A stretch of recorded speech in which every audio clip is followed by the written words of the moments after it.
আমরা যারা হজে যাই, হাজি সাহেব কেউ আছেন নাকি এর মধ্যে? হাজি হজ করা মানুষ আছেন না?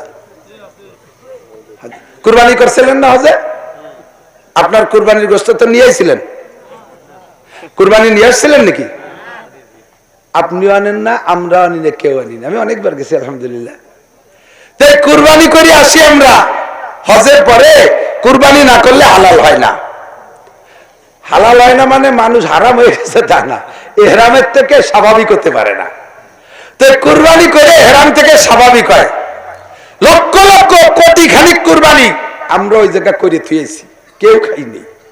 এগুলো সব সাগরে ফেলাই দিয়েছে তা না, চামড়া শুইলা গোসল টোসল করাইয়া কিছুদিন ফ্রিজে রেখে পরে কাফন ভরাইয়া বিভিন্ন গরিব দেশে পাঠায়। তা বাংলাদেশে পাঠায় সবচেয়ে বেশি। দেখছেন না দুম্বা কাফন ভরাইনি? দুম্বা, এই দুম্বা বাংলাদেশে আসে। আপনারা প্রত্যেকেই তো একটা খাইছেন, এবারও খান নাই, গতবার তো অবশ্যই খাইছেন, তার আগের বার তো মিসই করেন নাই। এই দুম্বা গেল কোন জায়গা? এই দুম্বা গেল কোন জায়গা? দুম্বারে গাদাতে খেয়ে ফেলাইতেছে, গাদার দুম্বা খেয়ে ফেলাইছে। ঘরের ভিতরে বড় বড় কয়বর বানাইছে, কবর চেনেন? Deep fridge. এই কবর, বড় বড় কবর ঘরের ভিতরে ডিপ ফ্রিজ বানাইয়া যাদের মাধ্যমে বন্টন হবে তাদের কাছে দেশে সারা বছর ডিপ ফ্রিজের মধ্যে আটকায় রেখে বছর বেড়ে হজের বরকইতে গোস্ত খায়। আইসে এতিম মিসকিন অসহায় কাঙ্গাল দক্ষিণী বিধবাগের জন্য আল্লাহ পাক সেইগুলো দেশে তাদের কাছে তোরা ভাগ কর, নিজেরা জন্মের খা খাইয়ে গরিবরে দেয় না। আল্লাহ কায় বেশি খাওয়া হয়ে গেছে, হিজরত করো, বাড়ি থাকতে পারবা না। যেই করবা সেই তারা খাবা। একদলের দিয়ে শিক্ষা দাও, একদলের তারাই শিক্ষা দাও। যেই অন্যায় করবা সেই টিকতে পারবা না, সেই এদের থেকে বিতাড়িত হবা। আর তারা জন্য আমাদের লাগবে না, আল্লাহ পাক তার কুদরতি সিস্টেমে তাড়াই দেবে। গুরবামিরো সাগজিরো মুশরা দারওয়া কুনাত ইচনিয়ার কারে দৌলত মুলকেরা বীরা কই। আপনাদের এই যে আরিসার ঘাট তো আপনাকে বাড়ির ধারে ছিল, আগে জানেন কি পরিমাণ হোটেল ছিল না, খাবার হোটেল এখন কমিয়ে গেছে না? আমি তো দেখছি এত বড় বড় প্লেট ভরা পদ্মার ভাজা ইলিশ। মার যার পয়সা আছে সে কিনে খাইছে, যার না আছে সেই জায়গাটা নাক টাইন দিয়ে টুকিরা নলিও নিয়ে গেছে। কুত্তায় জিব্বে মারে বসে রয়েছে, বিড়ালটা করে গুল্লি দেয়, তার একখান দেয় না। ইন্দুরে আসে যা আসা যা করে, তারও কিছু দেয় না। তো হোটেল মালিক দিন ভরে কিলা বেচা করতে করতে তার তো জরুরত আছে, তার সাথী বাতি কেউ নেই, একা হোটেল দিছে। এখন যদি কয় আমি একটু বাথরুমে যাবো, এই সবকিছুর দায়িত্ব কারে দিয়ে যাই? কুত্তরে ডেকে কইছে তুই গোসের হাড়ি পাহারা দিস, বিড়াল রে কইছে তুই বাজা মাছ গুলো লক্ষ্য রাখিস, ইঁদুর রে কইছে চালির বস্তা খেয়াল রাখিস যে কেদিন বাংকার কইছে আন্ডারগ্রাউন্ডে নিয়ে না যায়। উনি এই তিন মুরব্বীর দায়িত্ব দিয়ে যদি ঘন্টা খানিক বাদ্যে ঘুরে ফিরে আসে তাহলে সপ্তাহ পাবে? কুত্তায় আড়ি ধরে নিয়ে গেছে, বিলাইতে খাইয়ে কাটাকুটি শুদ্ধ খাইয়ে ওই জায়গা পায়খানা করে দিয়ে গেছে। ইন্দুরে আন্ডারগ্রাউন্ডে বাংকার খুঁজছে হামা চালাকের মতো, তল দিয়ে একেবারে টালের খুঁজছে সব চালির বস্তা পিছন দিয়ে বের করে ফেলাইছে। সরকার দেয় সবাই সবকিছু, যাদের কাছে দেয় কেউ এরকম গোসের হাড়ি ধরে নিয়ে যায়, কেউ মাছের প্লেট ধরে খেয়ে ফেলে, কেউ চাউলির বস্তার তলে। করোনার মতো, করোনার সময় ত্রাণ দিচ্ছে না, এত বড় গজবের ত্রাণ তাই চুরি রেখাইছে। এর কপালে একটা সুমো দেওয়া দরকার না? ডিম আইছে, ডিম ভাগ করে দিতে আইছে, ডিম ভাগ করে দিয়ে আমি এক মেম্বারের খবর জানি, সে তার শ্বশুরের নামে বৃষ্টি এনেছে, সে শ্বশুর মারা গেছে করোনার 3 বছর আগে, দে কবরে ফাটাই দে। এদের মাধ্যমে বন্টন করলে জাতি পাবে না। জাকাত আদায় করে, ইনকাম ট্যাক্সে জাকাত শোধ হয় না, জাকাত আদায় করে দেন।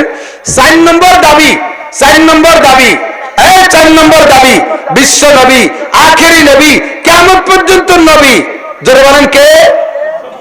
বিশ্ব নবী মুহাম্মদুর রাসূলুল্লাহ। জোরে বলেন মুহাম্মদুর রাসূল। আর কোন নবী লাগবে? আর কোন নবী আসবে? এই জায়গা আমাদের দেশে ফিতনা সৃষ্টি করতেছে ইসলামের নামে, ইসলামের। আরে তোদের ফিতনা তো আর নিষেধ করি না, এদেশে হিন্দু থাকবে, তাদের ধর্ম আলাদা, তারা বলে আমরা সনাতন ধর্ম। এদেশে বুদ্ধ আছে পাহাড়ি অঞ্চলে, চট্টগ্রাম, সিলেট, তারা বলে আমরা বুদ্ধ ধর্ম। এদেশে খ্রিস্টান আছে, তারা বলে আমরা খ্রিস্টান ধর্ম। তাদের ক্রুশ আছে, তাদের দেখলে আমরা সরে যাই। কিন্তু তোরা মুসলমানের নামে পরিচয় দিয়ে গোলাম আহমদ কাদিয়ানীরে নবী দাবি করবি, আবার এদেশে মুসলমান বলবি, নাম বলে আহমদি মুসলিম জামাত, আহমদি মুসলিম জামাত। তোরা কাদিয়ানী জামাত বলে এই পরিচয় দিয়ে থাকতে পারিস, তোদের ঘর থাকবে, তোদের বাড়ি থাকবে, তোদের আইডি কার্ড থাকবে, তোদের জন্ম নিবন্ধন থাকবে, সবকিছুতে লেখা থাকবে তোরা কাদিয়ানী জামাত, তোরা মুসলিম লিখতে পারবি না। কথা বলেন ঠিক না? থাকবি এদেশে থাকবি, তোদের কাফের পরিচয় দিয়ে থাকবি। চলমান সরকারের কাছে দাবি, ওই তিনটের সাথে 4 নম্বর দাবি হলো, বিগত কোন সরকারের দিয়ে দাবি পূরণ করতে পারি নাই। এই সরকারের ভিতরে আমাদের একজন আলেমও আছে। আরো আপনারা বৈষম্য বিরোধী আন্দোলন, আপনারা বৈষম্য এগুলো দূর করবেন বাংলাদেশ থেকে, আপনারা দাবি, এই দাবিটাকে বাস্তবায়ন করেন যে এহুদ কি বলা হয়, কাদিয়ানীরা কাফের, বাংলার জমিনে কাদিয়ানীরা কাফের। যারা বলেন কাদিয়ানীরা, আপনি এ জায়গায় যদি চুপ করে বসে থাকেন, কাফের বলার সময় বলেন নাই, তাহলে প্রমাণ হবে আশ্চর্য নেসপুর রেজা চুপ করে থাকা সমর্থনের লক্ষণ, তাহলে প্রমাণ হবে আপনিও কাদিয়ানীর দলের লোক। যারা বলেন কাদিয়ানীরা, তারা যারা কাফের বলতে কৃপণতা করবে তারাও কাফের, ঠিক না? আমার নবীর পরে আর কোন নবী দরকার নাই। নবী পাক সাল্লাল্লাহু আলাইহি ওয়াসাল্লামের চরিত্রের সামনে কি আর কোন চরিত্র হতে পারে? আল্লাহু আকবার। ও দোস্ত, দেখেন বড় বড় মহামনীষী আছে, আছে ইংরেজদের মধ্যে আছে, হিন্দুদের মধ্যে আছে, খ্রিস্টানদের মধ্যে আছে, বড় বড় শিক্ষিত পণ্ডিত। হ্যাঁ, এই বড় বড় পণ্ডিতরা ভালো ভালো নীতি কথা লেখে। হিন্দুদের মধ্যে একজন আছে, রবি ঠাকুর লেখছে, আরো অনেকে লেখছে, নীতি কথা অনেকে লেখে। তো একজন মানুষে 100, 200, 500 না নীতি কথা লেখলো। এই 500 নীতি কথায় একটা জাতির পূর্ণাঙ্গ মানবতা অর্জন করতে পারে না। বোঝেন নাই? আবার বলি, একজন মানুষে, সাধারণ মানুষ যত ভালো কথা বলুক, এই ভালো কথা একজনের নীতি কথা দিয়ে গোটা একটা জাতি তৈরি হতে পারে না। অথচ হয়তো 10টা ভালো কথা বলছে গ্রহণযোগ্য। যেমন আমার সদস্য হুজুর বলছেন, তুমি দুনিয়ার সবকিছু পেয়েছো কিন্তু আল্লাহকে পাও নাই, তবে তুমি কিছুই পাও নাই। কথা কন, কথাটা ভালো কথা না? এইরকম 100 কথাই না কইছে হুজুর, না 200 কথাই বলছে, না 500 কথাই বলছে, এদের একটা জাতি পূর্ণাঙ্গ হতে পারে না। কিন্তু একটাই মাত্র মানুষ, যেই মানুষটার নীতি কথা গোটা মানব জাতি, হিন্দু, বৌদ্ধ, খ্রিস্টান, মুসলমান, হাস্তিক, নাস্তিক, মুরতাদ, বেঈমান, কাফের, মুশরিক যত আছে সমস্ত মানুষ যদি ওই মানুষটার নীতি কথাগুলো মেনে চলে, তাহলে এই জগৎ, ওই জগৎ, সর্বজগতে পূর্ণাঙ্গ মানুষ হিসেবে, আদর্শবান মানুষ হিসেবে পরিচয় দিতে পারবে। তেনার নাম কি? মুহাম্মদুর রাসূলুল্লাহ। নাম কি? মুহাম্মদুর রাসূলুল্লাহ। আমার নবী কি পাগল? আল্লাহ কথা কয় না। নবী পাগল, মস্তান, সন্ত্রাস, লুচ্চা, ভূমিদস্যু, সর দখলকারী, আইলঠেলে, জেনা ব্যভিচার করে, কোন প্রকার দুর্নীতিকারী, এমন সুন্দর নবীকে মক্কার আরবের কাফেররা কয় পাগল হয়েছে, মুহাম্মদ পাগল হয়ে গেছে। যখন কোরআনে কারিম হুজুর তিলাওয়াত করতেন অথবা তরজমা তাফসীর করতেন, মুসলমানরা তো শুনি এই কথায় কথায় মেনে নেয়। কাফেররা পাইতে যদি সুদূর, ওরা তো তরজমা বোঝে, কোরআন শরীফ তো আরবি, তো এই জন্য কাফেররা আরবি ভাষা হিসেবে তরজমা বোঝে। হুজুর যখন তেলাওয়াত করতেন, কাফেররা পাশে দাঁড়ায় দাঁড়ায় শুনতো। এমন একটা মজা, যে মজা দুনিয়ার কোন গান, কোন কবিতার ভিতরে এই মজা তারা পাই নাই। এই জন্য নীরবে কান লাগায় শুনতো। যেই শুনছে সেই তার হালাত পাল্টে গেছে, মুসলমান হয়ে গেছে। যখন এইভাবে তিলাওয়াত শুনে শুনে মুসলমান বেড়ে যাচ্ছে, তখন আবু জাহেল, তার সংসদ ভবনের নাম হলো দারুন নাদওয়া, একেবারে কাবাঘরের কাছে।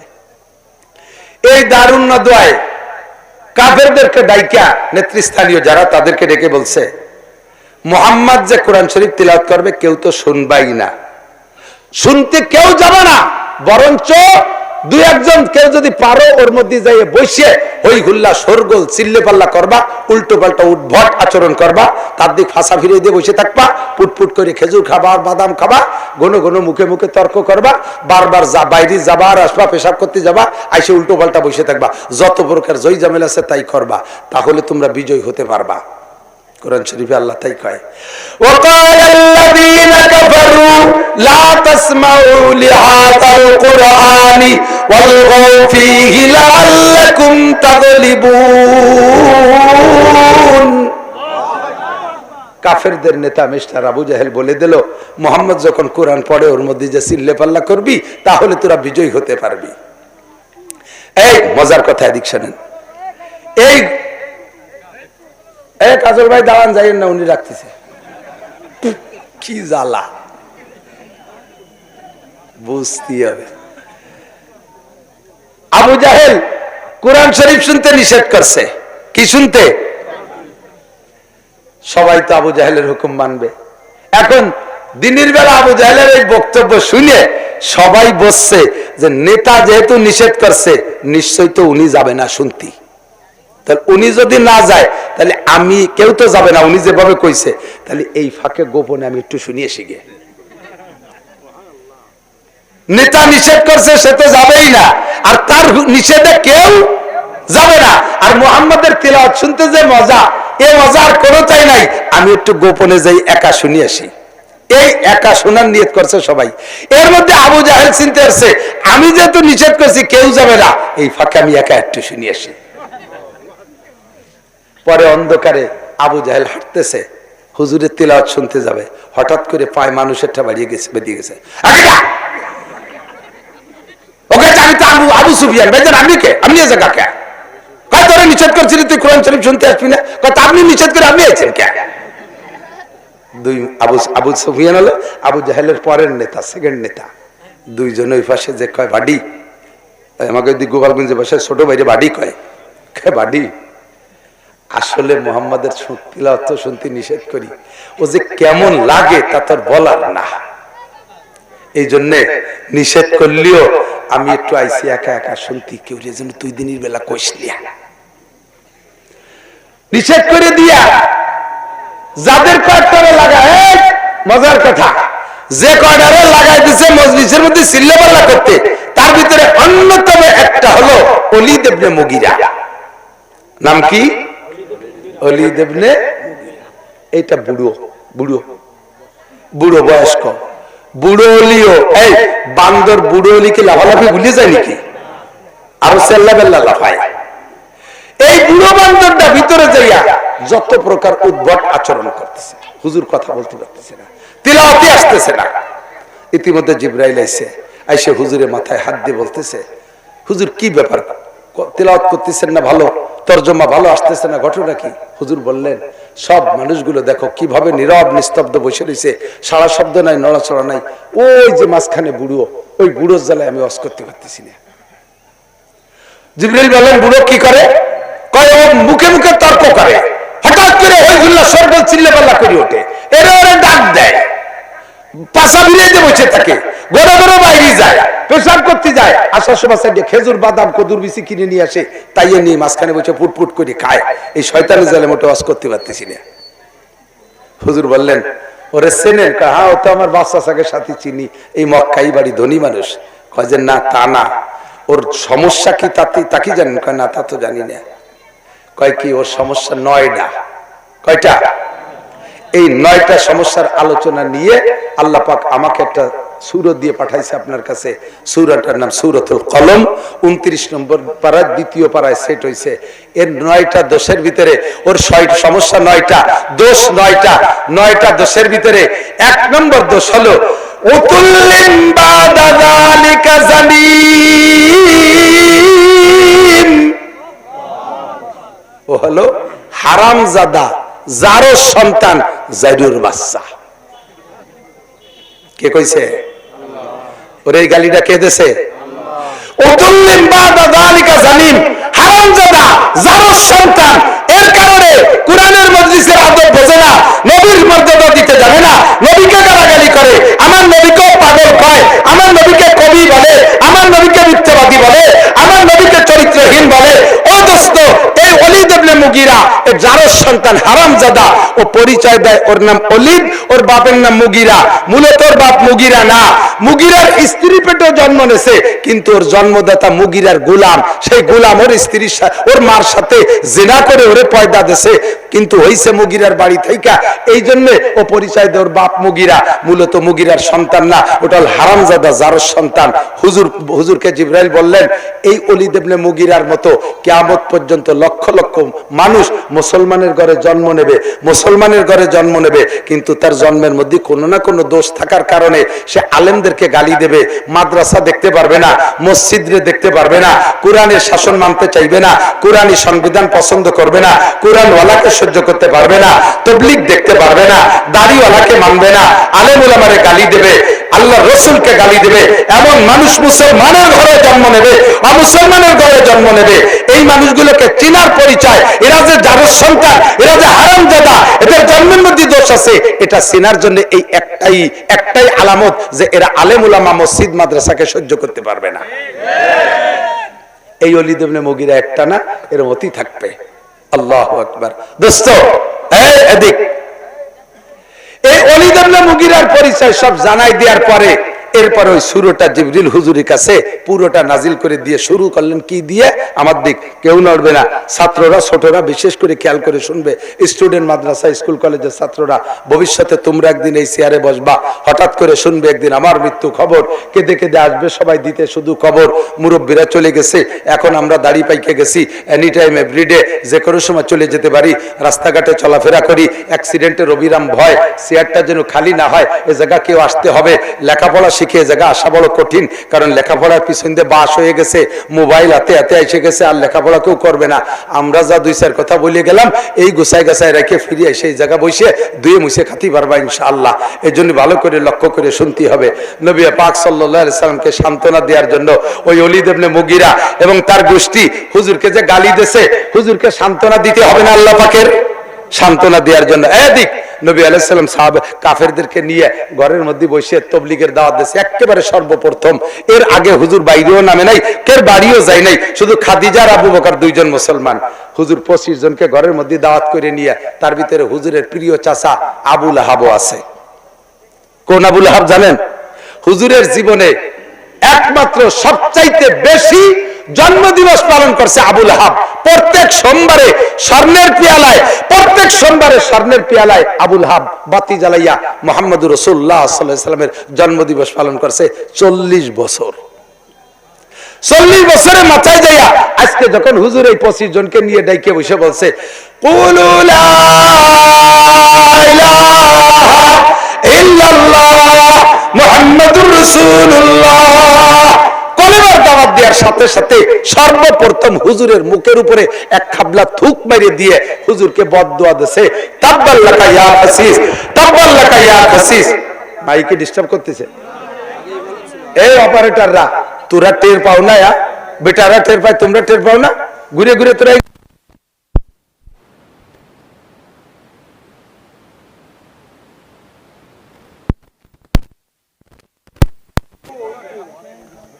ওরা চলে গেছে মালকাতি।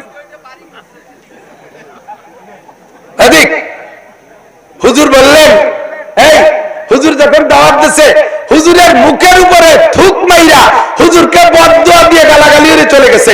তাব্বাল্লাকা ইয়া খাসিস আলী হাদা জামাতারা, ধ্বংস হয়ে যায় হে মুহাম্মদ। যেই আবু লাহাব 40 বছর হুজুরের জন্মদিবস পালন করছে স্বর্ণের পেয়ালায় বাতি জ্বালাইয়া, হুজুরের জন্ম খবর শুনে শাহাদাত আঙ্গুল দিয়ে ইশারা দিয়ে তার প্রিয় বান্দি সুহাইবাকে আজাদ করে দিয়েছে।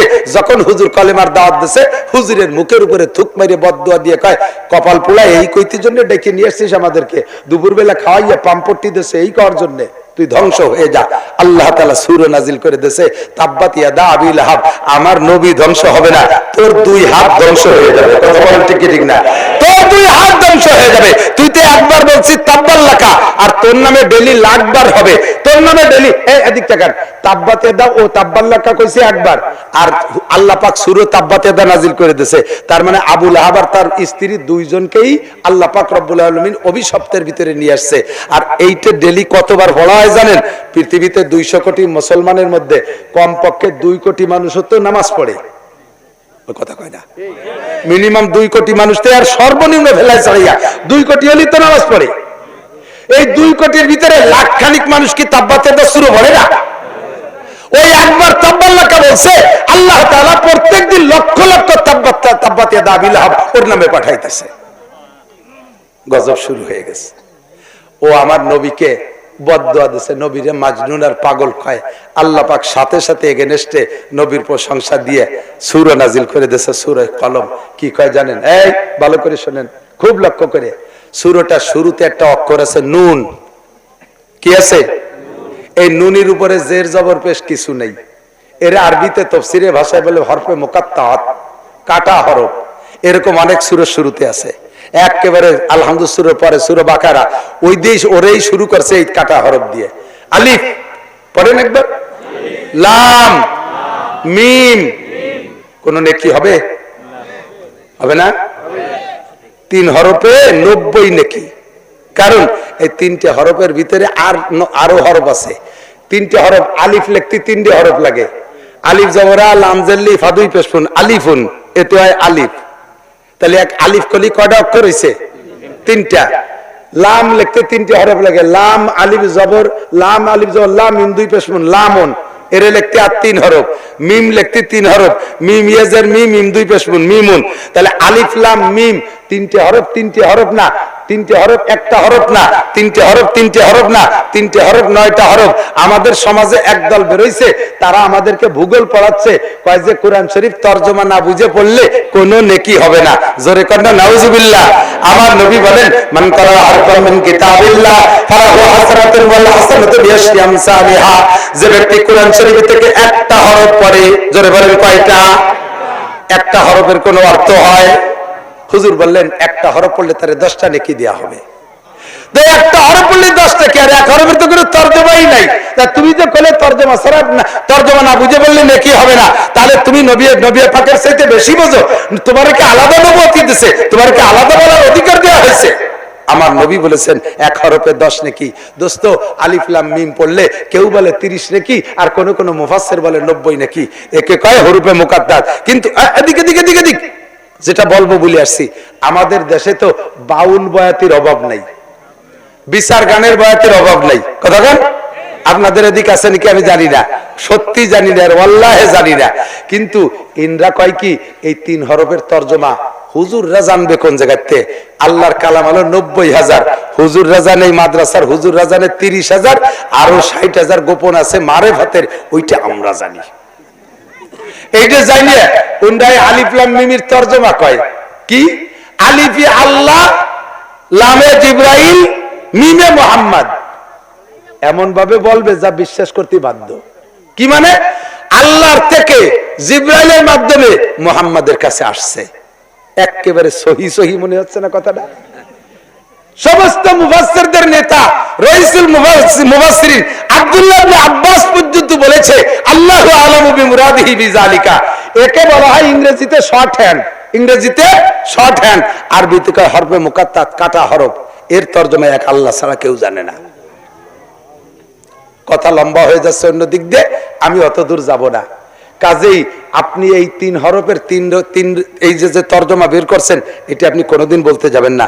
আপনি যেটা বলতেছেন ওটা বাধ্য অন্য কিছু তো হতে পারে, ওটা বাধ্য অন্য কিছু হতে পারে। কথা বলেন, একই শর্ট হ্যান্ড হরফের তরজমা ভিন্ন। আমার দিক এক জায়গায় লেখা আছে, আমরা লিখি না মোহাম্মদ আব্দুর রহমান, মোহাম্মদ আব্দুল্লাহ। এই মোহাম্মদ লেখে কি পুরো মোহাম্মদ কি লেখে? মহকারে মো বিসর্গ, তার এর দ্বারা মোহাম্মদ বুঝি, ঠিক কি ঠিক না? এরকম ইংরেজিতে শর্ট হ্যান্ড, আরবিতে শর্ট হ্যান্ড। আল্লাহ পাক রব্বুল আলামিন সূরা শুরুতে দেশে যে লেখছে সে বোঝে এই শর্ট হ্যান্ডের তরজমা কি, আর যারা ব্যবহার করে তারা বুঝতে পারে। আমার বাড়ির বাথরুম, বাথরুমের পায়খানা মানে বাথরুম সেনেটে সিলাপ, ওই সিলাপের গায়ে লেখা দেখি ডিসি, সিলাপের গায়ে লেখা ইংরেজিতে ডিসি। আমি কই আল্লাহ, আমার বাড়ি তো ডিসি সাহেবও বেড়াতে আছে, এসপি সাহেবও আসে, আইসে যদি এই পায়খানায় বসে আর দেখা যায় আমি ডিসি বইরে পায়খানা করি, এমনি তো হুজুরকে জ্বালাই বেলাই যাচ্ছে, তাই তো আমার নামে মামলা হবে না। তাহলে ডিসির কি তরজমা? আমি পরে ওই সেই যে দোকানের থেকে এইটা কিনে আনছি ওকে যে কলাম এই আমার পায়খানা সিলাফের গায়ে ডিসি লেখা কে, এই ডিসির মানে কি? আর এই যে আমাকে যে গোপালগঞ্জের যে ডিসি উনার মানে কি? কয় যে এই ডিসির মানে হলো ডিস্ট্রিক্ট কমিশনার, আর আপনার যে ডিসিটা পায়খানায় লেখা ও ডিসি মানে হলো Dhaka ceramic, DT Dhaka city ceramic. এই ডিসি কোর্টে গেলি, ডিসি কোর্টে গেলে ডিসি মানে ডিস্ট্রিক্ট কমিশনার, আর এটা পায়খানার মধ্যে আসলে ডিসি মানে ঢাকা সিরামিক। থানার সামনে লেখা দেখি হ্যাঁ করে হা বিসর্গা আব্দুল মালিক, তার মানে কি হাফেজ আব্দুল মালিক, হাবিলদার আব্দুল মালিক, ঠিক না?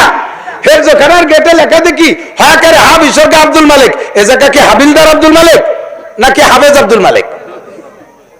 হাসপাতালে ডা বিসর্গা আব্দুল মালিক, ও জায়গা কি হবে? ডাকাত আব্দুল মালিক, ডাক্তার আব্দুল মালিক।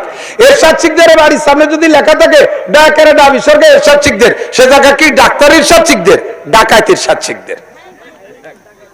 একই ডাকারে ডা বিসর্গা, এক জায়গায় ডাকাত আর এক জায়গায় ডাক্তার।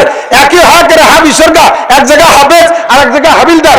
একই ডিসি, এক জায়গায় ডিস্ট্রিক্ট কমিশনার আর এক জায়গায় ঢাকা সিরামিক। এই যে শর্ট হ্যান্ড, এ যারা লেখার যে পরিভাষায় ব্যবহার হয় তারাই জানে। আলিফ লাম মিম নুন হা মিম ইয়াসিন, এটা তোমার মতো জৈট বাউল রে এর তর্জমা করতে আল্লাহ নিষেধ করছে। ওর তর্জমা লিখনেওয়ালা আল্লাহই ভালো জানে। কথা বলেন ঠিক ঠিক না? ফাসতামিউ, এই যুবক আমার দিক, আবারও বাদাম খায়। তুই আমি তোকে বাড়ির মেহমান, তোরা এই জায়গার মেজবান, তো তোরা বাড়ি এলারা খাবি আর আমি বক বক করবো, আমার সাইড দিয়ে আমিও খাবো, নালি হবে না, হবে না। বাড়ি এলারা খাবা আর আমি এই বক বক করতে থাকবো। এত ঠকান ঠকাবা কে তোমরা? আল্লাহ আল্লাহ বলেছেন কি ফাসতামিউ, অন্তরের কান দিয়ে শোনো। ফাসমাউ মানে এই কান দিয়ে শোনা। আর ফাসতামিউ উলামায়ে কেরাম জানে কাসরাতুল মাবানি তাদুল্লু আলা কাসরাতুল মাআনি। ফাসতামিউ শব্দ আসছে ফাসমাউ থেকে, সামিয়া ইসমাউ থেকে আসছে। তো মূল শব্দ সিন মিম আইন, এর মানে কান দিয়ে শোনা। যখনই এর সাথে হরফ বেরিয়ে গেছে তখন তার আমরের সিগা আদেশ সূচক শব্দ হয়েছে ফাসতামিউ। তো শব্দ বেড়ে গেলে অর্থ বাড়তি হবে, সেই হিসেবে ফাসমাউ মানে এই কান দিয়ে শোনো, ফাসতামিউ মানে অন্তরের কান দিয়ে শোনো। পার্থক্য কি? স্বাভাবিকভাবে উড়ন্ত যে কথাগুলো কানে আসে এগুলো কানে ঢোকে, কিন্তু ওর সাথে অন্তর সেট না হইলে মনে থাকে না, ঠিক না? অন্তর যখন সেট হয় এই কানের সাথে তখন মনে থাকে। এই জন্য আল্লাহ বলেন কোরআনে কারীম বয়ান হবে, তুমি যা শুনবা এটা ভাসমান কান দিয়ে শুনো না, ফাসতামিউ অন্তরের কান দিয়ে শুনো। এবার অন্তরের কান দিয়ে শুনতে হলে সিস্টেম কি লাগবে? আল্লাহ কয় ওয়া আনসিতু, তখন অবস্থাটা হতে হবে ওয়া হালিয়া। উলামায়ে কেরাম অনেকে কয় এবং চুপ থাকো না, এবং না, এখানে ওয়া মানে এবং না, ওয়া মানে এমত অবস্থায় যে তুমি মুখে বন্ধ রাখো। একই সাথে মুখেরও কাজ চলবে, কানেরও কাজ চলবে। এই দুই কাজের ডিউটি কলবে একা একা পারি ওঠে না। বলতে গেলে শোনার ডিস্টার্ব হবে, শুনতে গেলে বলার ডিস্টার্ব হবে।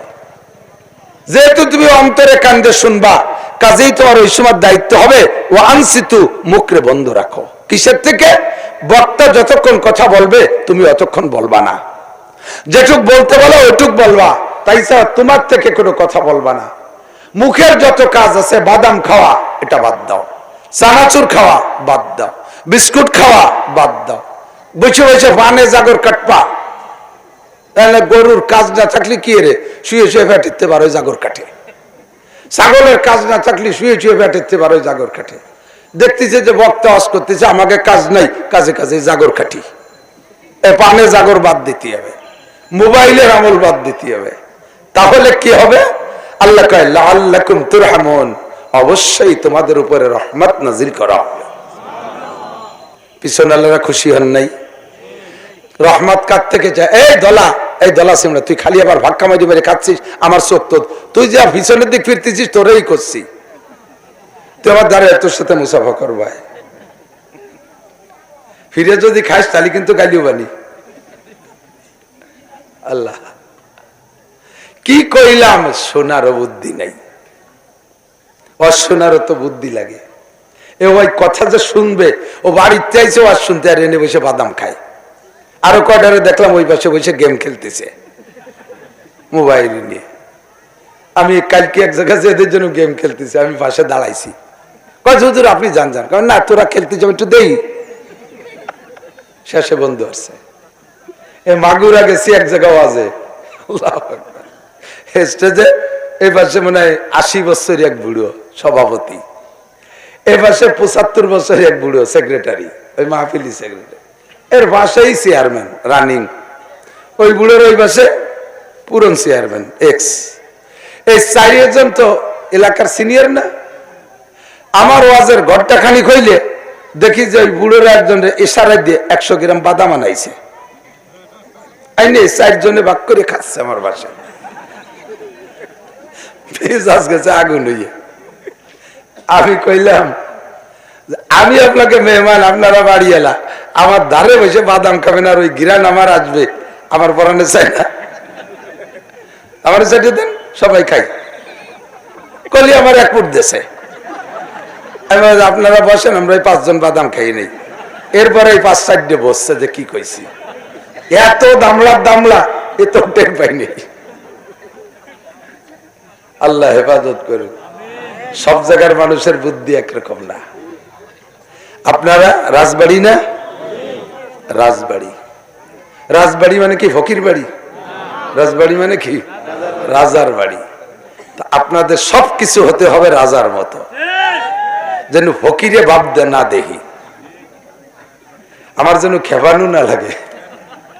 আমার ভাইরা লওয়ার বয়স নাই, সুর আগা গোড়াই নাই, তার মধ্যে গতকালকে বগুড়া থেকে আসতে সারা পথ কুয়াশা, ড্রাইভারকে একটু হেল্পারি করা লাগছে, একাই ছিলাম গাড়িতে, জানলা খুলিয়ে ওরে রাস্তা সহযোগিতা করতে যাই, কুয়াশা নাকে ঢুকিয়ে গলা বসে গেছে, ভীষণ কষ্ট হচ্ছে। গলা বসে গেলে শ্বাস ছোট হয়ে যায়, কথা বলতে কষ্ট হয়। আপনাদের বুঝতে অসুবিধা হচ্ছে না তো? আমি অত্যন্ত মহাব্বত করি আপনাদের এই এলাকার মানুষকে, বিশেষ করে আমার বৃহত্তর ফরিদপুরের 5 জেলার সব জনগণকে মনে হয় যেন আমার বাড়ির মানুষ। রাজবাড়ী, ফরিদপুর, শরীয়তপুর, মাদারীপুর, গোপালগঞ্জ আমি একটু পার্থক্য মনে করি না। আমার এই 5 জেলার মানুষ, আমরা বৃহত্তর ফরিদপুরের অংশ। বাহিরে গেলে এখনো ফরিদপুরি বলে পরিচয় দেওয়া লাগে। কাজেই আমরা ফরিদি, আমরা শুকর আদায় করি। আমাদের ফরিদপুরে আল্লাহ পাক সব কিছু দেশে কোনো তা কম রাখে নাই। পীর, তাও এত পীর আর কোনো দেশে নাই। কোন কোন গ্রামে 1-1 পীরই 2.5 জন করে মুরিদ ভাগে পাইছে, এত পীর। ওই পাশে গেছি ফরিদপুরের ওই পাশে, হাফেজ রবিউল কয় হুজুর আমাদের এত কপাল ভালো, আমাকে এই গ্রামে যা পীর আর যা জনগণ, তো 1-1 পীরই 2.5 জন করে মুরিদ ভাগে পাইছে। আমি বললাম এ পীররা কেমন, চল দি 2-1 দিয়ে আসি। কয় না, ও দেয়া যায় না, পীরাইটা হুক্কা খায়, নামাজ পড়ে না, পীরে কামেল। আমাদের ফরিদপুরে আছে উড়াকান্দি, গোপালগঞ্জের ভিতরে কাশিয়ানী থানা। সারা বাংলাদেশের হিন্দুদের সবচাইতে বিশ্ব ইজতেমা ওই জায়গা হয়। গত বছরের আগের বছর নরেন্দ্র মোদী এসে জুমো পড়িয়ে গেছে, হয়নি শুক্রবারে আইছিল, এই জন্য মনে হচ্ছে জুমো পড়তে আইছে। এ আমাকে গোপালগঞ্জ ভালো দে মন্দ দে, আমাদের ফরিদপুরে হাজী শরিয়তুল্লাহ রহমাতুল্লাহ আলাইহি, বলেন না আলহামদুলিল্লাহ, পীর মোহসেন উদ্দিন দুদু মিয়া, ওনারই বংশধর। এখনো বাহাদুরপুর অনেক সহি মানুষ আছে। আমাদের ফরিদপুরে মুজাহিদে আজম আল্লামা শামসুল হক ফরিদপুরি। ধর্মীয় দিক দিয়ে আমরা এদিক দিয়ে অনেক অগ্রসর। এর ওসিলায় আমার গোপালগঞ্জে 5 থানায় 30টা দাওরায়ে হাদিস মাদ্রাসা, মহিলা পুরুষ দিয়ে। এ উপলক্ষে আমাদের ফরিদপুর, রাজবাড়ী, শরীয়তপুর, মাদারীপুর সব জেলায় যথেষ্ট মাদ্রাসা। আবার দুনিয়ার দিক দিয়েও এতদিন আল্লাহ ভালোই রাখছিল। এই বর্তমানে মাস 2-3 কলে একটু বেকায়দায় পড়িয়ে গেছি। গতকালকে গেছি মাগুর, বগুড়া কন্দি। আমি গোপালগঞ্জে মানুষ, বগুড়া যাওয়া উচিত হয়েছে কালকে। যাইয়ে দেখি আমার নামের নিচে গোপালগঞ্জ লেখছিল, তা ফুরুট দিয়ে মুছিয়ে দিয়েছে। নাম রয়েছে গোপালগঞ্জ, শব্দ মোটে সহ্য হচ্ছে না। বাড়ি বেকায়দায় আছি আমরা গোপালগঞ্জে, হুজুররা খুব বেকায়দায় আছি। স্থানীয় যত মানুষ সব আওয়ামী লীগ, আমার প্রতিবেশী নির্ভেজাল নিজলি পাইকারি আমলিক, আমাকে এলাকায় বিলেও আমলিক করে। ও মেয়ামারে ডাকলি শোনা যায় নৌকো নৌকো এরকম শোনা যায়, বিলের ডাকের মধ্যেও নৌকো শব্দ বের হয়ে যাচ্ছে, কুত্তো ডাকলেও তার নৌকো নৌকো শোনা যায়। এখন চতুর্পাশে সব আমলিক, কেউ বিশ্বাস করে না যে বাংলাদেশের সব হুজুররা তো এখন আমলিক বিরোধী, আমাকে গোপালিয়ে হুজুররা যে তাতে ব্যতিক্রম তা মনে করে না, মনে করে যে সব হুজুর সেই দলের। এইগুলি আমাকে মাদ্রাসা চাইল ডাইল খুদ কুড়ো সব বন্ধ করে দিয়েছে। সবার বাস কাটতে গেছে, আসো বাস দেওয়ানি আহিয়ালা বাস, আগে দিত তেল তেলে বাস, এবার বলে আহিয়ালা বাস দেবে। কোন দিক কি উপায় বল। এদিকে গোপালগঞ্জের বাইরে আসলি সবাই মনে করে যে গোপালগঞ্জের হুজুররা কি আর আমলিক ছাড়া আর কিছু। গোপালগঞ্জে কেন নবী রসুল আসলি আমলিক, এই বলে সে বাইরে গেলিও সে নামের থেকে গোপাল বসিয়ে দিছে ফুলুট দিয়ে। এদিক তাকান, আমরা যে যেখানে থাকি মাতৃভূমির টান সকলের অন্তরে থাকতেই হবে, মাটির টান থাকবে, এইটা আপনারা কেড়ে নেওয়ার চেষ্টা করবেন না। আমরা ওলামায়ে কেরামদেরকে আপনারা কোনো দলে ফেলাইয়েন না, আমাদেরকে উন্মুক্ত রাখেন, ডাক্তারের ক্লাসে রাখেন, আমাদের ডাক্তারের চেয়ারে রাখেন। ডাক্তারের কাছে চিকিৎসা সব রকম থাকে। দরস্তি নরমি, শেখ সাদি রহমতুল্লাহ বলে গুলিস্তা, দরস্তি নরমি বাহাম দরবেয়াস চুফাসত কে জাররাহ ওয়া মারহাম নিয়াস। ডাক্তারে দুই রকম চিকিৎসা করে, অপারেশনও করে আবার মলমও। ডাক্তারের কাছে আপন রোগীও আসে, পর রোগীও আসে। একই রোগে দুইটা রোগী, একটা ডাক্তারের বাপ আর একটা আসছে 50 মাইল দূরের থেকে, দুইটারে দুই রকম চিকিৎসা করলে হবে না। 50 মাইল দূরত্বে যে আসছে তারা ডায়াগনোসিস করে দেখা গেল পেটের ভিতরে টিউমার হয়েছে, ওর বাপরে পরীক্ষা করে দেখে তাও দেয় যে বাপের পেটের মধ্যে টিউমার হয়েছে। কারণ বাপের পেটের উপরে মলম মাহাই দিয়ে ওই বিটারে অপারেশন করলে হবে? তাকেও যদি অপারেশন করতে হয় বাপরেও অপারেশন করতে হবে। বাপ বলে ছেড়িয়ে যদি দেয় না আমার আব্বা পেট কাটবো না, আমার মোহব্বতের আব্বা পেট কাটবো না, এই করে যদি ছেড়িয়ে দেয় তাহলে বাপ বাঁচবে? সবাই সমান চিকিৎসা করা লাগবে। আমরা উলামায়ে কেরাম আপনাদের সামনে আসি, কোনো ব্যক্তি টার্গেট করি না, আমি ব্যক্তি মেনশন আমি কোনোদিন করি না, উন্মুক্ত ভাবে বলছি, এভাবেই বলি রোগ যার আছে সে চিকিৎসা হয়ে যাক, রোগ যার আছে সে চিকিৎসা হয়ে যাক। কথা বলেন ঠিক কিনা? মেনশন করে আমি বলি না কোনোদিন কোনো ব্যক্তিকেও না দলকেও না, আমি কোনো দল আমি এগুলো বলি না, আমি উন্মুক্ত ভাবে বলি। আওয়ামী লীগকে বলেছি শোনে নাই, বিএনপিকে বলছি শোনে নাই, বর্তমান অন্তর্বর্তীকালীন সরকারকেও পরামর্শ দিচ্ছি, শুনতেছে না।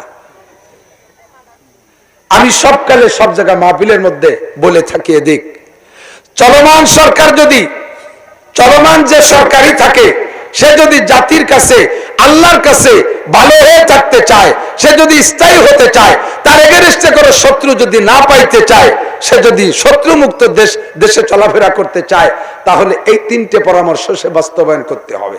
তাহলে ইনশাআল্লাহ আমার বিশ্বাস তার এগেনস্টে কেউ শত্রু থাকবে না।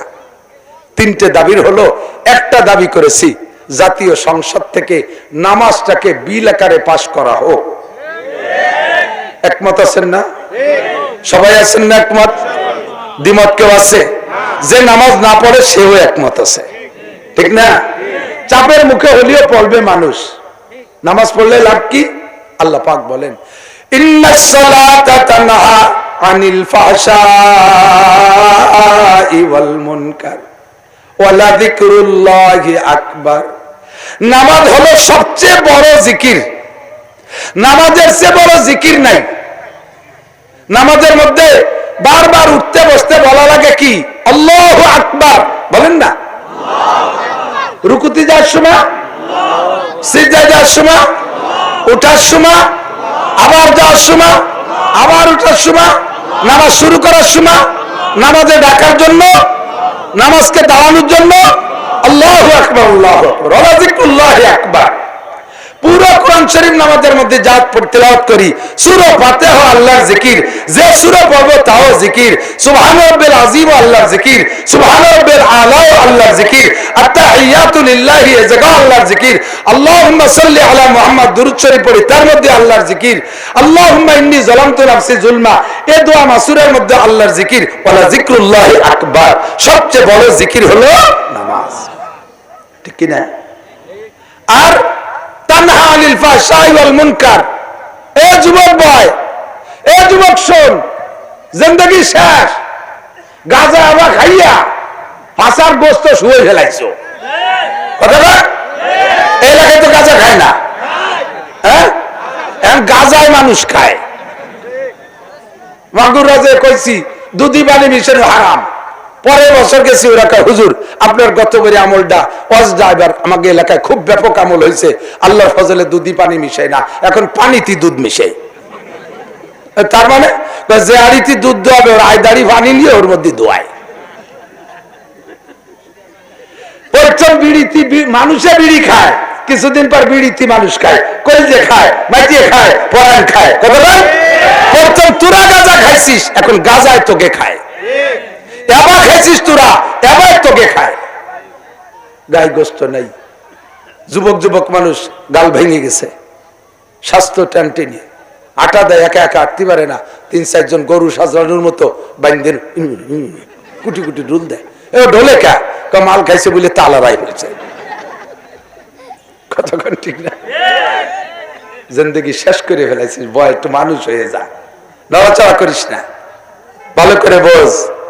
ইন্নাস সালাতা, নিশ্চয় নামাজ, তানহা আনিল ফাহশাই ওয়াল মুনকার, নামাজকে যদি নামাজের মতো পড়েন, নামাজকে যদি নামাজের মতো পড়েন, তাহলে অবশ্যই নামাজে আপনাকে বিড়ির থেকে, তারিখ থেকে, গাঁজার থেকে, এবার থেকে, সুদের থেকে, ঘুষের থেকে, আইঠালের থেকে, মিথ্যে সাক্ষীর থেকে, মিথ্যে মামলা থেকে, মাপে কম দেওয়ার থেকে, মাপে বেশি আনার থেকে, মালে ভেজালের থেকে, দুধে পানি মিশানোর থেকে, ফরজ তরকের থেকে, ওয়াজিব তরকের থেকে, সুন্নত তরকের থেকে, দাড়ি কাটা থেকে, বেপরদা থেকে, জুলুম অত্যাচার থেকে, অকথ্য ভাষায় গালাগালি করার থেকে, যত অন্যায় আছে সমস্ত অন্যায়টা আপনাকে ফিরাবেই ফিরাবে।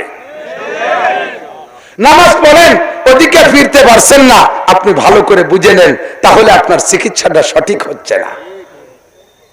যেই নামাজে তোমারে বিড়ির আগুনের থেকে ফিরাইতে পারে না, যেই নামাজে তোমারে বিড়ির আগুনের থেকে বাঁচাইতে পারে না, আল্লাহর কসম ওই নামাজে তোমারে জাহান্নামের আগুন থেকে বাঁচাইতে পারবে না।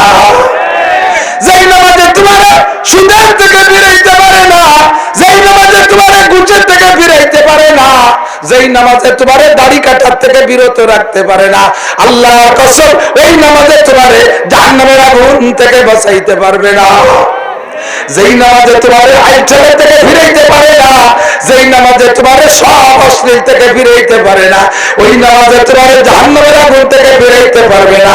অথচ আল্লাহ কয় নামাজে তোমার আকাম থেকে ফিরাবে, তাহলে বন্ধু কেমন নামাজ পড়তে হবে? নবী পাক বলে সল্লু কামা রাআইতুমুনি উসাল্লি, আমারে যেমন নামাজ পড়তে দেখো ওই রকম নামাজ পড়ো।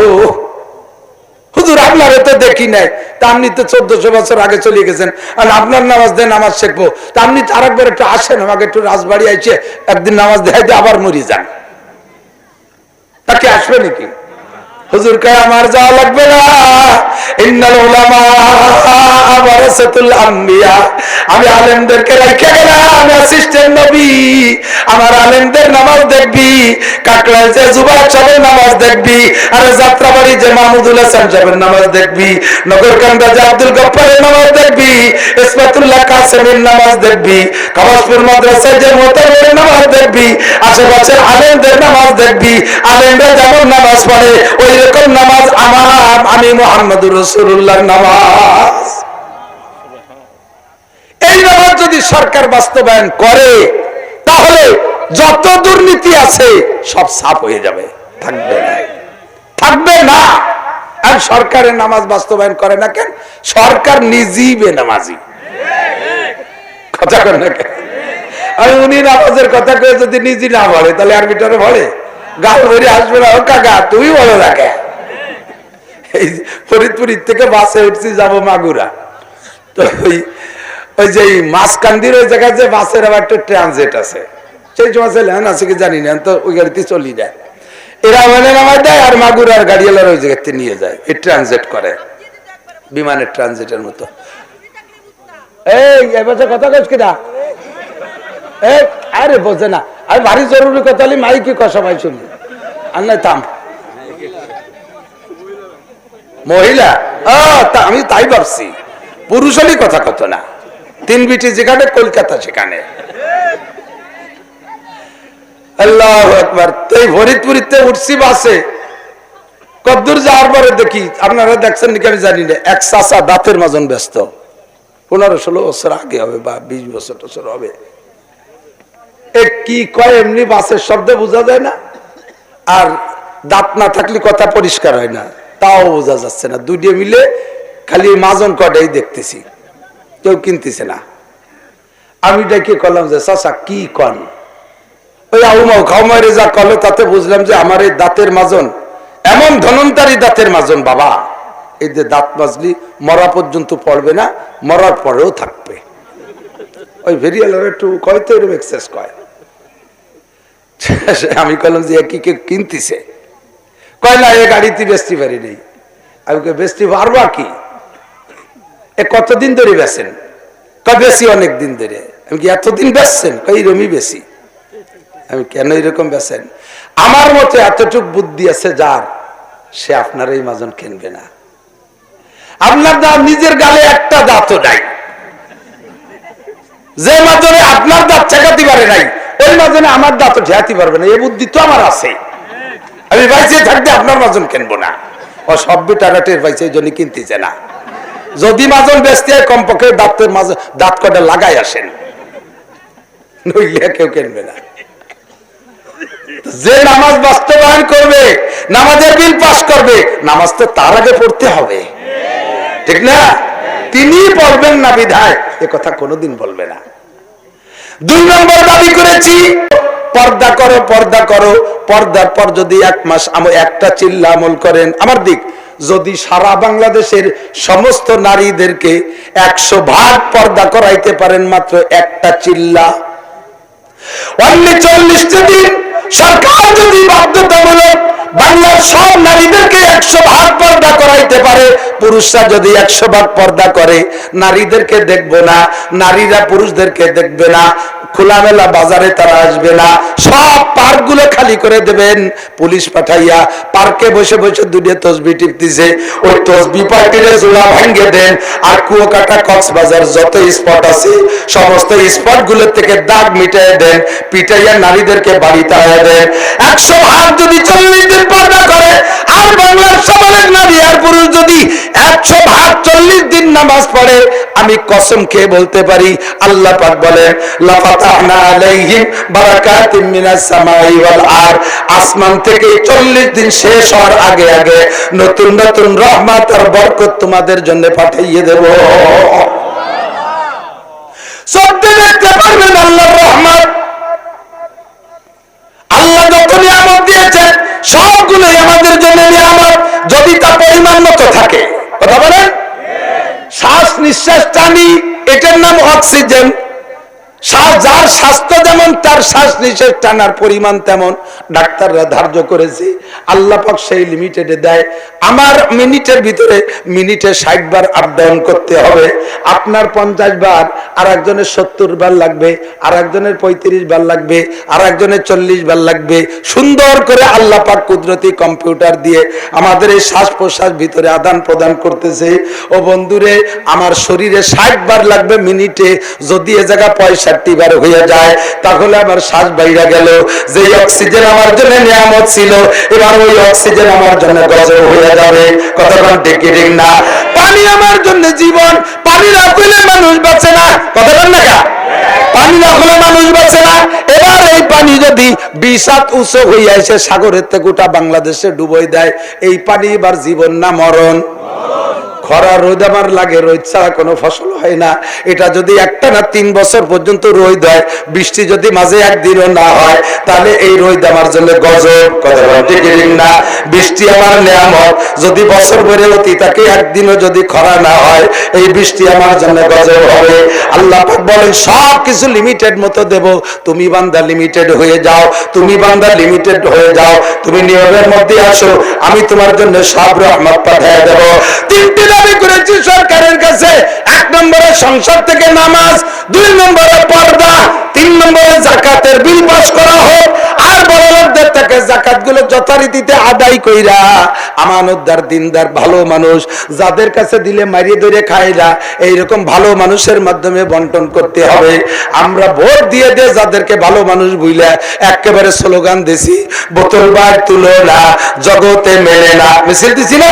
বোতল বাই যেখানে আমরা আছি সেখানে, বোতল বাই চরিত্র ফুলের মতো পবিত্র, বোতল বাই কি বলে, বোতল বাইয়ের চরিত্র ফুলের মতো পবিত্র, নামাজ পড়ে না 1 ওয়াক্ত, বোতল খায় 5 ওয়াক্ত। বোতল খায়, বোতল বোতল কি 7 আপ খায়? আরে দুধু মাল খায়। যার কারণে দেখি বোতল বাই জেলখানায়, কোথায়? আরে কথা না, বোতল বাই কোন জায়গায়? বোতল বাই জেলখানায়, আমরা সবাই পায়খানায়। কিলো যারা ভোট দিচ্ছি সুখ শান্তি পাওয়ার জন্য, সেই বড় বিপদে। কথা বলেন, টন মারলো, মন মারলো, রাস্তা মারলো, ব্রিজ মারলো, খাল মারলো, ফ্যাসিলিটি বিল্ডিং মারলো, পায়খানা বাড়ি খেয়ে বেড়াই দেবে। এত কিছু খাওয়ার পরে তাদের চরিত্র বলে ফুলের মতো পবিত্র, যাকাতের টাকা তাদের কাছে ভাগ করতে দিলি জীবনও গরিব মানুষ পাবে না। কথাটা পাবে? আমরা যারা হজে যাই, হাজি সাহেব কেউ আছেন নাকি এর মধ্যে? হাজি হজ করা মানুষ আছেন না? কুরবানি করছিলেন না হজে? আপনার কুরবানির গোশত তো নিয়ে আসছিলেন, কুরবানি নিয়ে আসছিলেন নাকি?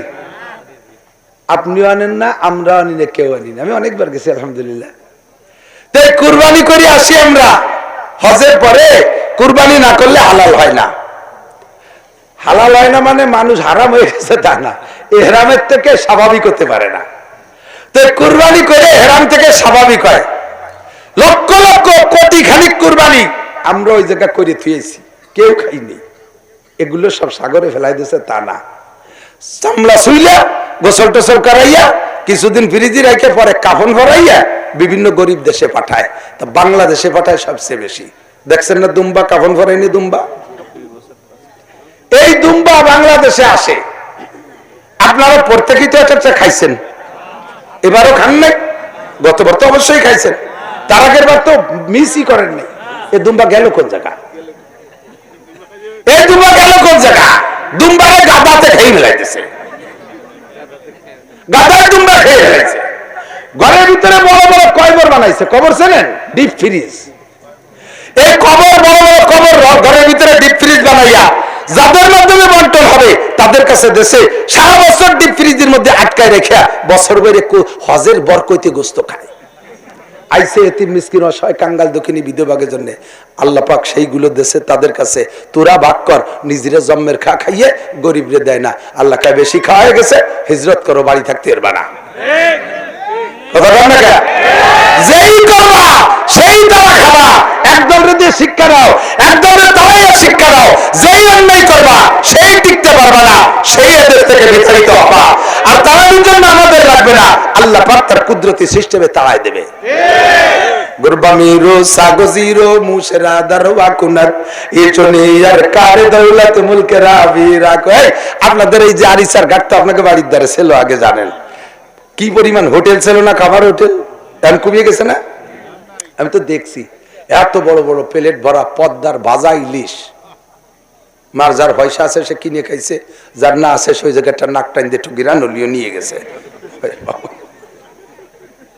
কুত্তায় জিব্বে মারে বসে রয়েছে, বিড়ালটা ঘরে গুল্লি দেয়, তার একখান দেয় না।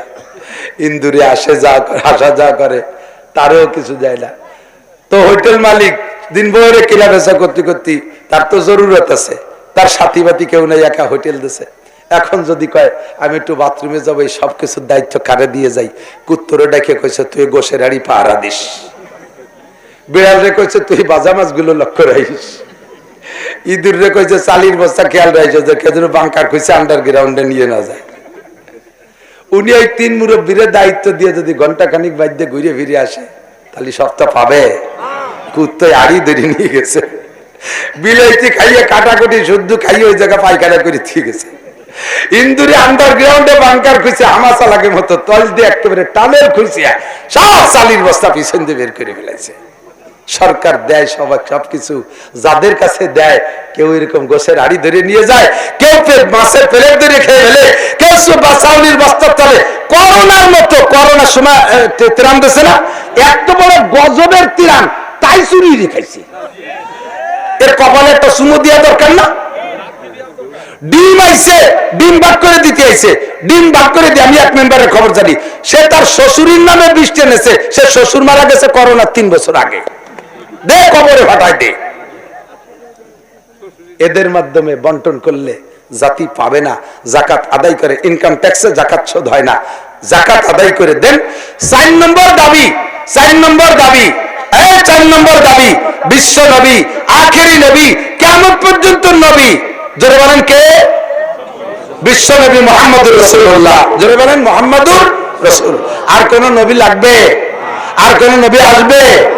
এই জায়গা আমাদের দেশে ফিতনা সৃষ্টি করতেছে ইসলামের নামে।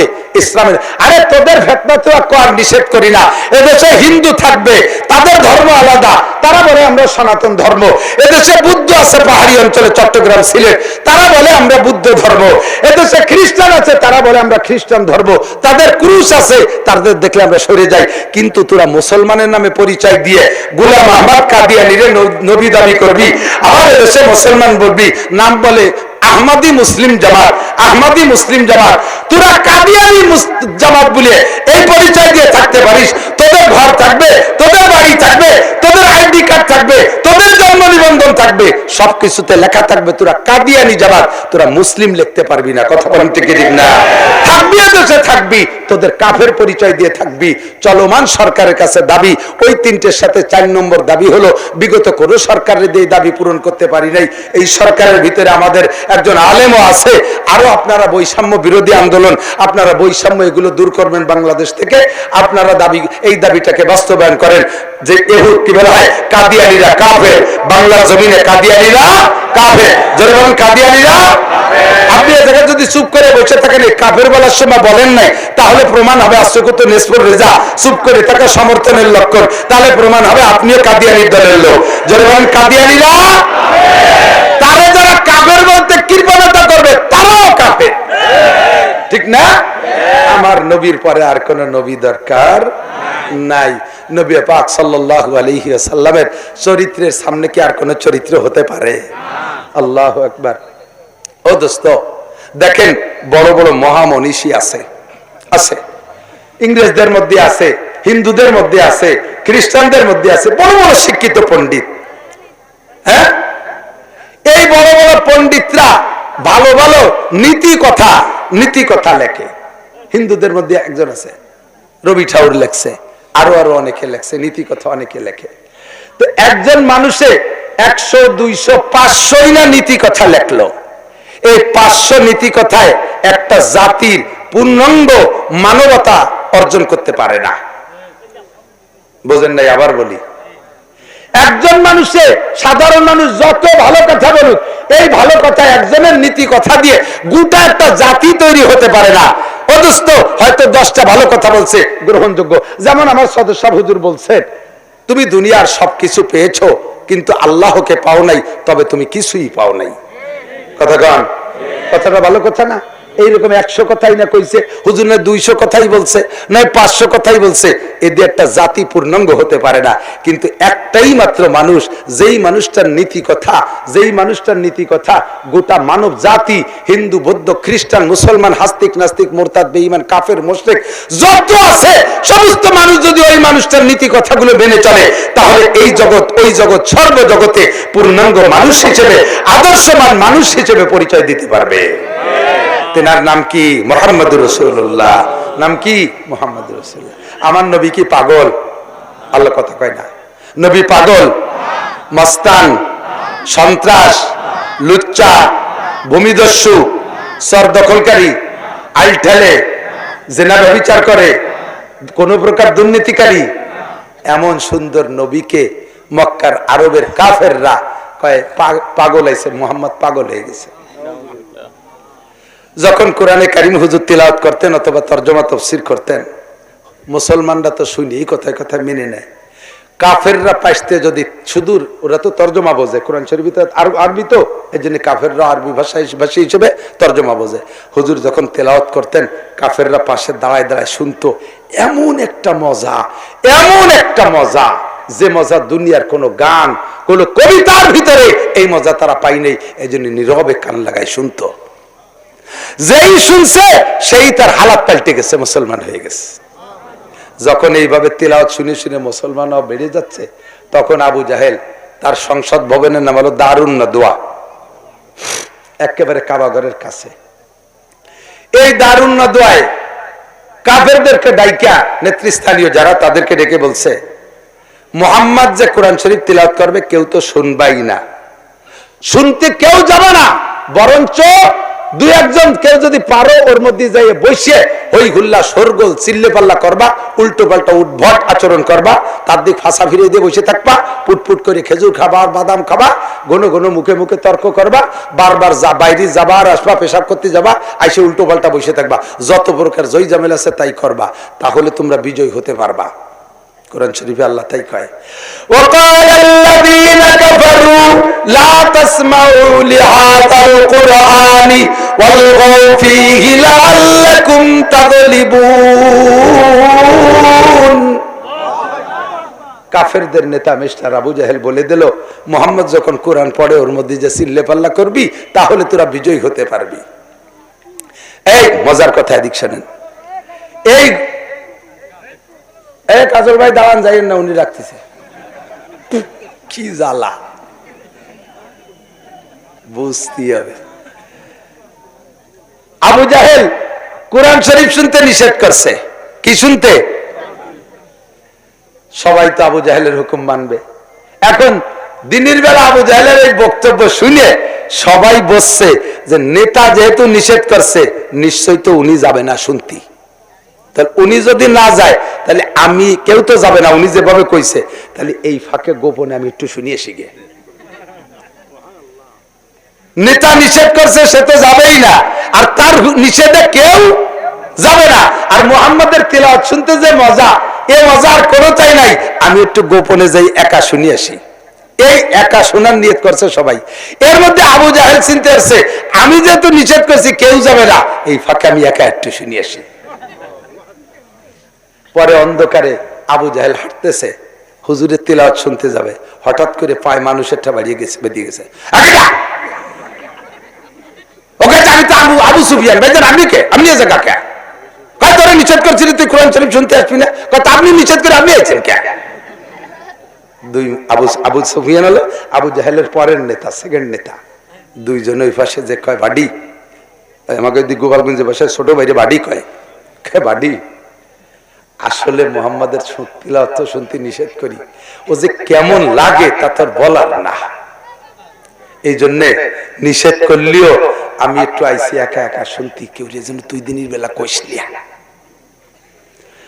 নিষেধ করে দিয়া যাদের কয়েকটারে লাগায়, মজার কথা, যে কয়টারে লাগাই দিছে মজলিসের মধ্যে চিল্লাপাল্লা করতে, তার ভিতরে অন্যতম একটা হলো ওলীদ ইবনে মুগীরা। নাম কি? ওলীদ ইবনে। এইটা বুড়ো বুড়ো বুড়ো বয়স্ক বুড়ো অলিও। এই বান্দর বুড়ো অলিকে লাফালাফি ভুলে যায় নাকি? আরো চেল্লা বেল্লা লাফায়। এই বুড়ো বান্দরটা ভিতরে যাইয়া যত প্রকার উদ্ভট আচরণ করতেছে, হুজুর কথা বলতে পারতেছে না, তিলাওয়াতে আসতেছে না। ইতিমধ্যে জিবরাইল আইসে হুজুরের মাথায় হাত দিয়ে বলতেছে, হুজুর কি ব্যাপার, তিলাওয়াত করতেছেন না ভালো, তরজমা ভালো আসতেছে না, ঘটনা কি? হুজুর বললেন, সব মানুষগুলো দেখো কিভাবে নীরব নিস্তব্ধ বসে রয়েছে, সারা শব্দ নাই, নড়াচড়া নাই। ওই যে মাঝখানে বুড়ো, ওই বুড়োর জ্বালায় আমি ওয়াজ করতে পারতেছি না। জিবরাইল বলেন, বুড়ো কি করে? কয় ও মুখে মুখে তর্ক করে, হঠাৎ করে হইহুল্লাহ সরবল চিল্লাপাল্লা করে ওঠে, এরা ওরা ডাক দেয়, পাশা ভিড়াইতে বসে থাকে, গড়ে গড়ে বাইরে যায়, পেশাব করতে যায়, আসার সময় সাইডে খেজুর বাদাম কদুর বিচি কিনে নিয়ে আসে, তাই নিয়ে মাঝখানে বসে ফুটফুট করে খায়। এই শয়তানের জালে মোটে ওয়াজ করতে পারতেছি না। হুজুর বললেন, ওরে চেনেন? হ্যাঁ, ও তো আমার বাচ্চা সাথে সাথে চিনি, এই মক্কাই বাড়ি, ধনী মানুষ। কয় যে না, তা না, ওর সমস্যা কি তাকে জানেন? কয় না, তা তো জানি না। কয় কি, ওর সমস্যা 9টা। কয়টা? এই 9টা সমস্যার আলোচনা নিয়ে আল্লাহ পাক আমাকে একটা সূরা দিয়ে পাঠাইছে আপনার কাছে। সূরাটার নাম সূরাতুল কলম।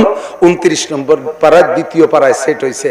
এর 9টা দোষের ভিতরে ওর সমস্যা 9টা, দোষ 9টা। 9টা দোষের ভিতরে 1 নম্বর দোষ হলো উতুল্লিম বাদা যালিকা জালিম। ও হলো হারামজাদা, যারও সন্তান জাইরুর বাচ্চা। কে কইছে? ওরে এই গালিটা কে দেছে? উতুল্লিম বাদা যালিকা জালিম, হারামজাদা, যারও সন্তান। এর কারণে কুরআনের মজলিসের আদব বোঝে না, নবীর মর্যাদা দিতে জানে না, নবীকে গালাগালি করে, আমার নবীকেও পাগল কয়, আমার নবীকে কবি বলে, আমার নবীকে মিথ্যাবাদী বলে, আমার নবীকে চরিত্রহীন বলে। ও দোস্ত, এই ওলীদ ইবনে মুগীরা এর যারও সন্তান হারামজাদা। ও পরিচয় দেয় ওর নাম ওলীদ, ওর বাপের নাম মুগীরা। মূলত ওর বাপ মুগীরা না, মুগীরার স্ত্রী পেটে জন্ম নেছে, কিন্তু ওর জন্মদাতা মুগীরার গোলাম। সেই গোলাম ওর স্ত্রীর ওর মার সাথে জিনা করে ওরে পয়দা দেছে, কিন্তু হইছে মুগীরার বাড়ি থেকে। এই জন্য ও পরিচয় দেয় ওর বাপ মুগীরা, মূলত মুগীরার সন্তান না, ওটা হারামজাদা, যারও সন্তান। হুজুরকে জিবরাইল বললেন, এই ওলীদ ইবনে মুগীরার মতো কিয়ামত পর্যন্ত লক্ষ লক্ষ মানুষ মুসলমানের ঘরে জন্ম নেবে, মুসলমানের ঘরে জন্ম নেবে, কিন্তু তার জন্মের মধ্যে কোনো না কোনো দোষ থাকার কারণে সে আলেমদেরকে গালি দেবে, মাদ্রাসা দেখতে পারবে না, মসজিদে দেখতে পারবে না, কোরআনের শাসন মানতে চাইবে না, কোরআনী সংবিধান পছন্দ করবে না, কোরআনওয়ালাকে সহ্য করতে পারবে না, তাবলীগ দেখতে পারবে না, দাড়িওয়ালাকে মানবে না, আলেম উলামারে গালি দেবে, আল্লাহর রাসূলকে গালি দেবে। এমন মানুষ মুসলমানের ঘরে জন্ম নেবে, অমুসলমানের ঘরে জন্ম নেবে। এই মানুষগুলোকে চিনার পরিচয়, এরা যে যারও সন্তান, এরা যে হারামজাদা, এদের জন্মের মধ্যে দোষ আছে, এটা চিনার জন্য এই একটাই আলামত যে এরা আলেম উলামা মসজিদ মাদ্রাসাকে সহ্য করতে পারবে না। এই ওলীদ ইবনে মুগীরা একটা না, এর মতি থাকবে। আল্লাহু আকবার। দোস্ত, এদিক এই ওলীদ ইবনে মুগীরার পরিচয় সব জানাই দেওয়ার পরে এরপরে ওই সূরাটা জিবরিল হুজুরের কাছে পুরোটা নাজিল করে দিয়ে শুরু করলেন। কি দিয়ে? আমার দিক কেউ নড়বে না, ছাত্ররা ছোটরা বিশেষ করে খেয়াল করে শুনবে, স্টুডেন্ট মাদ্রাসা স্কুল কলেজের ছাত্ররা, ভবিষ্যতে তোমরা একদিন এই চেয়ারে বসবা, হঠাৎ করে শুনবে একদিন আমার মৃত্যু খবর, কেঁদে কেঁদে আসবে সবাই দিতে শুধু খবর, মুরব্বীরা চলে গেছে, এখন আমরা দাড়ি পাইকে গেছি, এনি টাইম এভরিডে যে কোনো সময় চলে যেতে পারি, রাস্তাঘাটে চলাফেরা করি, অ্যাক্সিডেন্টের অবিরাম ভয়, চেয়ারটা যেন খালি না হয়, এ জায়গা কেউ আসতে হবে, লেখাপড়া শিখে জায়গা আসা বড় কঠিন, কারণ লেখাপড়ার পিছন দিয়ে বাস হয়ে গেছে, মোবাইল হাতে হাতে এসে গেছে, আর লেখাপড়া কেউ করবে না। আমরা যা 2-4 কথা বলে গেলাম, এই গোছায় গাছায় রেখে ফিরিয়ে সেই জায়গা বসে ধুয়ে মুছে খাতি পারবা ইনশাআল্লাহ। এই জন্য ভালো করে লক্ষ্য করে শুনতে হবে। নবী পাক সাল্লাল্লাহু আলাইহি সাল্লামকে সান্ত্বনা দেওয়ার জন্য ওই ওলীদ ইবনে মুগীরা এবং তার গোষ্ঠী হুজুরকে যে গালি দিয়েছে, হুজুরকে সান্ত্বনা দিতে হবে না আল্লাহ পাকের? সান্ত্বনা দেওয়ার জন্য এদিক নবী আলাইহিস সালাম সাহাবা কাফেরদেরকে নিয়ে ঘরের মধ্যে বসে তাবলীগের দাওয়াত দিয়েছে একেবারে সর্বপ্রথম। এর আগে হুজুর বাইরেও নামে নাই, কের বাড়িও যায় নাই, শুধু খাদিজা আর আবু বকর 2 জন মুসলমান। হুজুর 25 জনকে ঘরের মধ্যে দাওয়াত করে নিয়ে, তার ভিতরে হুজুরের প্রিয় চাচা আবু লাহাবও আছে। কোন আবু লাহাব জানেন?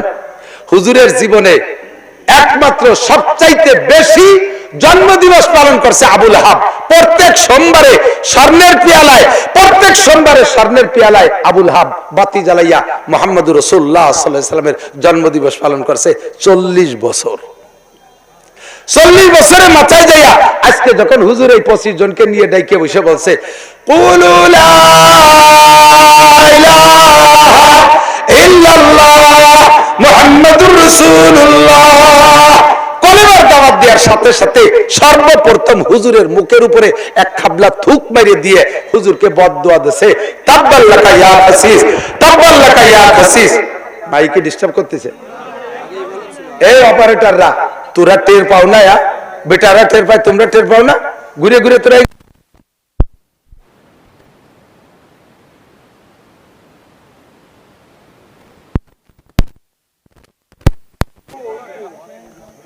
ওরা চলে গেছে মালকাতি। এদিক হুজুর বললেন, এই হুজুর যখন দাওয়াত দিছে, হুজুরের মুখের উপরে থুক মাইরা হুজুরকে বদদুয়া দিয়ে গালাগালি দিয়ে চলে গেছে। তাব্বাল্লাকা ইয়া খাসিস আলী হাদা জামাতারা, ধ্বংস হয়ে যায় হে মুহাম্মদ। যেই আবুল আহাব 40 বছর হুজুরের জন্মদিবস পালন করছে স্বর্ণের পেয়ালায় বাতি জ্বালাইয়া, হুজুরের জন্ম খবর শুনে শাহাদাত আঙ্গুল দিয়ে ইশারা দিয়ে তার প্রিয় বান্দি সোহাইবাকে আজাদ করে দিয়েছে। যখন হুজুর কলেমার দাওয়াত দিয়েছে, হুজুরের মুখের উপরে থুক মেরে বদদুয়া দিয়ে কয়, কপাল পোড়া এই কইতে জন্য ডেকে নিয়ে এসেছিস আমাদেরকে, দুপুরবেলা খাওয়াইয়া পাম্পটি দিয়েছে এই করার জন্য, তুই ধ্বংস হয়ে যা। আল্লাহ তাআলা সূরা নাজিল করে দিয়েছে, তাব্বাত ইয়াদা আবি লাহাব, আমার নবী ধ্বংস হবে না, তোর 2 হাত ধ্বংস হয়ে যাবে। কথা বলেন ঠিক কি ঠিক না? তোর 2 হাত ধ্বংস হয়ে যাবে। তুই তো একবার বলছিস তাব্বাল্লাকা, আর তোর নামে ডেলি লাখবার হবে। তোর নামে ডেলি এদিক টাকার তাব্বাত ইয়াদা ও তাব্বাল্লাকা কইছে একবার, আর আল্লাহ পাক সূরা তাব্বাত ইয়াদা নাজিল করে দিয়েছে। তার মানে আবু লাহাব আর তার স্ত্রী দুইজনকেই আল্লাহ পাক রব্বুল আলামিন অভিশপ্তের ভিতরে নিয়ে আসছে। আর এইটা ডেলি কতবার পড়া হয় জানেন? পৃথিবীতে 200 কোটি মুসলমানের মধ্যে কমপক্ষে 2 কোটি মানুষ তো নামাজ পড়ে, কথা কয় না? মিনিমাম 2 কোটি মানুষ তো, আর সর্বনিম্ন ফেলায় ছাড়িয়া 2 কোটি হলেই তো নামাজ পড়ে।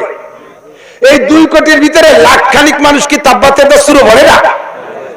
ওই একবার তাব্বাল্লাকা বলছে, আল্লাহ তাআলা প্রত্যেকদিন লক্ষ লক্ষ তাব্বাত ইয়াদা আবি লাহাব ওর নামে পাঠাইতেছে। গজব শুরু হয়ে গেছে। ও আমার নবীকে বদদুয়া দিয়েছে, নবীরে মাজনুন আর পাগল কয়। আল্লাহ পাক সাথে সাথে এগেনস্টে নবীর প্রশংসা দিয়ে সূরা নাজিল করে দিয়েছে, সূরা কলম। কি কয় জানেন? এই ভালো করে শুনেন, খুব লক্ষ্য করে। সূরাটা শুরুতে একটা অক্ষর আছে নুন। কি আছে? এই নুনের উপরে জের জবর পেশ কিছু নেই। এর আরবিতে তাফসীরে ভাষায় বলে হরফে মুকাত্তাআত, কাটা হরফ। এরকম অনেক সূরা শুরুতে আছে। একেবারে আলহামদুলিল্লাহ সূরা পরে সূরা বাকারা, ওই দেশ ওরেই শুরু করছে এই কাটা হরফ দিয়ে। আলিফ পড়েন একবার, লাম মিম, কোন নেকি হবে? হবে না? 3 হরফে 90 নেকি। কারণ এই 3টে হরফের ভিতরে আরো হরফ আছে। 3টে হরফ, আলিফ লিখতে 3টে হরফ লাগে। আলিফ জবরা লাম জেল্লি ফাদুই পেশফুন, আলিফুন, এতে হয় আলিফ। তাহলে এক আলিফ কলি কয়টা অক্ষর হইছে? 3টা। লাম লিখতে 3টে হরফ লাগে, লাম আলিফ জবর, লাম আলিফ জবর লাম মিম 2 পেশফুন, লামুন, এর লিখতে আর 3 হরফ। মিম লিখতে 3 হরফ, মিম ইয়াজের মিম, মিম 2 পেশফুন, মিমুন। তাহলে আলিফ লাম মিম 3টে হরফ, 3টে হরফ না, 3টে হরফ একটা হরফ না, 3টে হরফ 3টে হরফ না, 3টে হরফ 9টা হরফ। আমাদের সমাজে একদল বেরোইছে, তারা আমাদেরকে ভূগোল পড়াচ্ছে, কয় যে কোরআন শরীফ তরজমা না বুঝে পড়লে কোনো নেকি হবে না। জোরে কর না নাউজুবিল্লাহ। আমার নবী বলেন, মান কারা হারফান মিন কিতাবিল্লাহ ফালাহু হাসানাতুন ওয়াল হাসানাতু বিআশরি আমসালিহা। যে ব্যক্তি কোরআন শরীফ থেকে একটা হরফ পড়ে, জোরে বলেন কয়টা? একটা হরফের কোনো অর্থ হয়? হুজুর বললেন একটা হরফ পড়লে তারে 10টা নেকি দেয়া হবে। তো একটা হরফ পড়লে 10 টাকা, আর এক হরফের তো কোনো তরজমাই নাই। তা তুমি যে কইলে তরজমা ছাড়া না, তরজমা না বুঝে বললে নেকি হবে না, তাহলে তুমি নবী পাকের চাইতে বেশি বোঝো। তোমার কি আলাদা নবুয়ত দিতেছে? তোমার কি আলাদা বলার অধিকার দেওয়া হয়েছে? আমার নবী বলেছেন 1 হরফে 10 নেকি। দোস্ত, আলিফ লাম মিম পড়লে কেউ বলে 30 নেকি, আর কোন কোন মুফাসসির বলে 90 নেকি। একে কয় হরফে মুকাদ্দার। কিন্তু এদিকে দিকে দিকে দিক যেটা বলবো বলে আসছি, আমাদের দেশে তো বাউল বয়াতির অভাব নাই, বিচার গানের বয়াতির অভাব নাই। কথা বলেন, আপনাদের এদিক আছে নাকি আমি জানি না, সত্যি জানি না, ওয়াল্লাহে জানি না। কিন্তু ইনরা কয় কি, এই 3 হরফের তরজমা হুজুররা জানবে কোন জায়গাতে? আল্লাহর কালাম হলো 90,000, হুজুররা জানে মাদ্রাসার হুজুররা জানে 30,000, আরো 60,000 গোপন আছে মারেফাতের, ওইটা আমরা জানি। এইটা জানিয়ে উন্ডাই আলিফ লাম মিমের তরজমা কয় কি? আলিফে আল্লাহ, লামে জিবরাইল, মিমে মুহাম্মদ। এমন ভাবে বলবে যা বিশ্বাস করতে বাধ্য। কি মানে? আল্লাহর থেকে জিবরাইলের মাধ্যমে মুহাম্মাদের কাছে আসছে। একেবারে সহি সহি মনে হচ্ছে না কথাটা? সমস্ত মুফাসসিরদের নেতা রাইসুল মুফাসসিরিন আব্দুল্লাহ ইবনে আব্বাস পর্যন্ত বলেছে, আল্লাহু আলামু বিমুরাদিহি বিযালিকা। একে বলা হয় ইংরেজিতে শর্ট হ্যান্ড, ইংরেজিতে শর্ট হ্যান্ড, আরবিতে কয় হরফে মুকাত্তাত, কাটা হরফ। এর তরজমা এক আল্লাহ ছাড়া কেউ জানে না। কথা লম্বা হয়ে যাচ্ছে অন্য দিক দিয়ে, আমি অত দূর যাব না।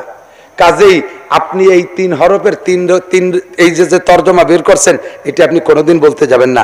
আপনি যেটা বলতেছেন ওটা বাধ্য অন্য কিছু তো হতে পারে, ওটা বাধ্য অন্য কিছু হতে পারে। কথা বলেন, একই শর্ট হ্যান্ড হরফের তর্জমা ভিন্ন। আমার দিক এক জায়গায় লেখা আছে, আমরা লিখি না মোহাম্মদ আব্দুর রহমান, মোহাম্মদ আব্দুল্লাহ, এই মোহাম্মদ লেখে কি পুরো মোহাম্মদ কি লেখে? মহকারে মো বিসর্গ, তার এর দ্বারা মোহাম্মদ বুঝি, ঠিক কি ঠিক না? এরকম ইংরেজিতে শর্ট হ্যান্ড, আরবিতে শর্ট হ্যান্ড আল্লাহ পাক রব্বুল আলামিন সূরা শুরুতে দেশে যে লেখছে সে বোঝে এই শর্ট হ্যান্ডের তর্জমা কি, আর যারা ব্যবহার করে তারা বুঝতে পারে। আমার বাড়ির বাথরুমের পায়খানা মানে বাথরুম সিলাপ, ওই সিলাপের গায়ে লেখা দেখি ডিসি, সিলাপের গায়ে লেখা ইংরেজিতে ডিসি। আমি কই যে আল্লাহ, আমার বাড়ি তো ডিসি সাহেবও বেড়াতে আছে, এসপি সাহেবও আসে, আইসে যদি এই পায়খানায় বসে আর দেখা যায় আমি ডিসি বইরে পায়খানা করি, এমনি তো হুজুরকে আলাই বেলাই যাচ্ছে, তাই তো আমার নামে মামলা হবে না, তাহলে ডিসির কি তর্জমা? তা আমি পরে ওই সেই যে দোকানের থেকে এইটা কিনে আনছি, ওকে যে কলাম এই আমার পায়খানার সিলাপের গায়ে ডিসি লেখা কে, এ ডিসির মানে কি? আর এই যে আমাকে যে গোপালগঞ্জের যে ডিসি উনার মানে কি? কয় যে এই ডিসির মানে হলো ডিস্ট্রিক্ট কমিশনার, আর আপনার যে ডিসি না পায়খানায় লেখা ও ডিসি মানে হলো Dhaka ceramic, DT Dhaka city ceramic. এই ডিসি কোর্টে গেলি, ডিসি কোর্টে গেলে ডিসি মানে ডিস্ট্রিক্ট কমিশনার, আর এটা পায়খানার মধ্যে আসলে ডিসি মানে ঢাকা সিরামিক। থানার সামনে লেখা দেখি হ্যাঁ করে হা বিসর্গা আব্দুল মালিক, তার মানে কি হাফেজ আব্দুল মালিক, হাবিলদার আব্দুল মালিক, ঠিক না? হেফজখানার গেটে লেখা দেখি হ্যাঁ করে হা বিসর্গা আব্দুল মালিক, এ জায়গা কি হাবিলদার আব্দুল মালিক নাকি হাফেজ আব্দুল মালিক? হাসপাতালে ডা বিসর্গা আব্দুল মালিক, ও জায়গা কি হবে? ডাকাত আব্দুল মালিক, ডাক্তার আব্দুল মালিক। এরশাদ শিকদারের বাড়ির সামনে যদি লেখা থাকে ডাকারে ডা বিসর্গা এরশাদ শিকদার, সে জায়গা কি ডাক্তার এরশাদ শিকদার, ডাকাত এরশাদ শিকদার। একই ডাকারে ডা বিসর্গা, এক জায়গায় ডাকাত আর এক জায়গায় ডাক্তার। একই হাকের হা বিসর্গা, এক জায়গায় হাফেজ আর এক জায়গায় হাবিলদার। একই ডিসি, এক জায়গায় ডিস্ট্রিক্ট কমিশনার আর এক জায়গায় ঢাকা সিরামিক। এই যে শর্ট হ্যান্ড, এ যারা লেখার যে পরিভাষায় ব্যবহার হয় তারাই জানে। আলিফ লাম মিম নুন হা মিম ইয়াসিন, এটা তোমার মতো জৈট বাউল রে এর তর্জমা করতে আল্লাহ নিষেধ করছে। ওর তর্জমা লিখনে হলে আল্লাহই ভালো জানে। কথা বলেন ঠিক ঠিক না? নুন, আল্লাহ পাক বলেন নুন, এর তর্জমার দরকার নাই। অল কলামি ওমা ইয়াসতুরুন, আমি আল্লাহ তাআলা কোনো কথা খেয়াল করে না। আপনাদের এখন কষ্ট হয়ে যাচ্ছে, মোনাজাত করে দেব। জায়গা মতো যাইয়েই চলে আসি, এদিকে আসেন। আসল অস্ত ওই নেই, ওয়াজ করা হলো গাই দোয়ানোর মতো। গাই দোয়াতে গেলে যাইয়েই বান ধরে টান দিলে দুধ পড়ে, বাসুর দিয়ে ভানাতে হয় না খানি কথা কর। ফানানু ছাড়া বান টানলে দুধ বেরিয়ে নাকি? বান ছিঁড়ে যাবে, দুধ বেরোবে না।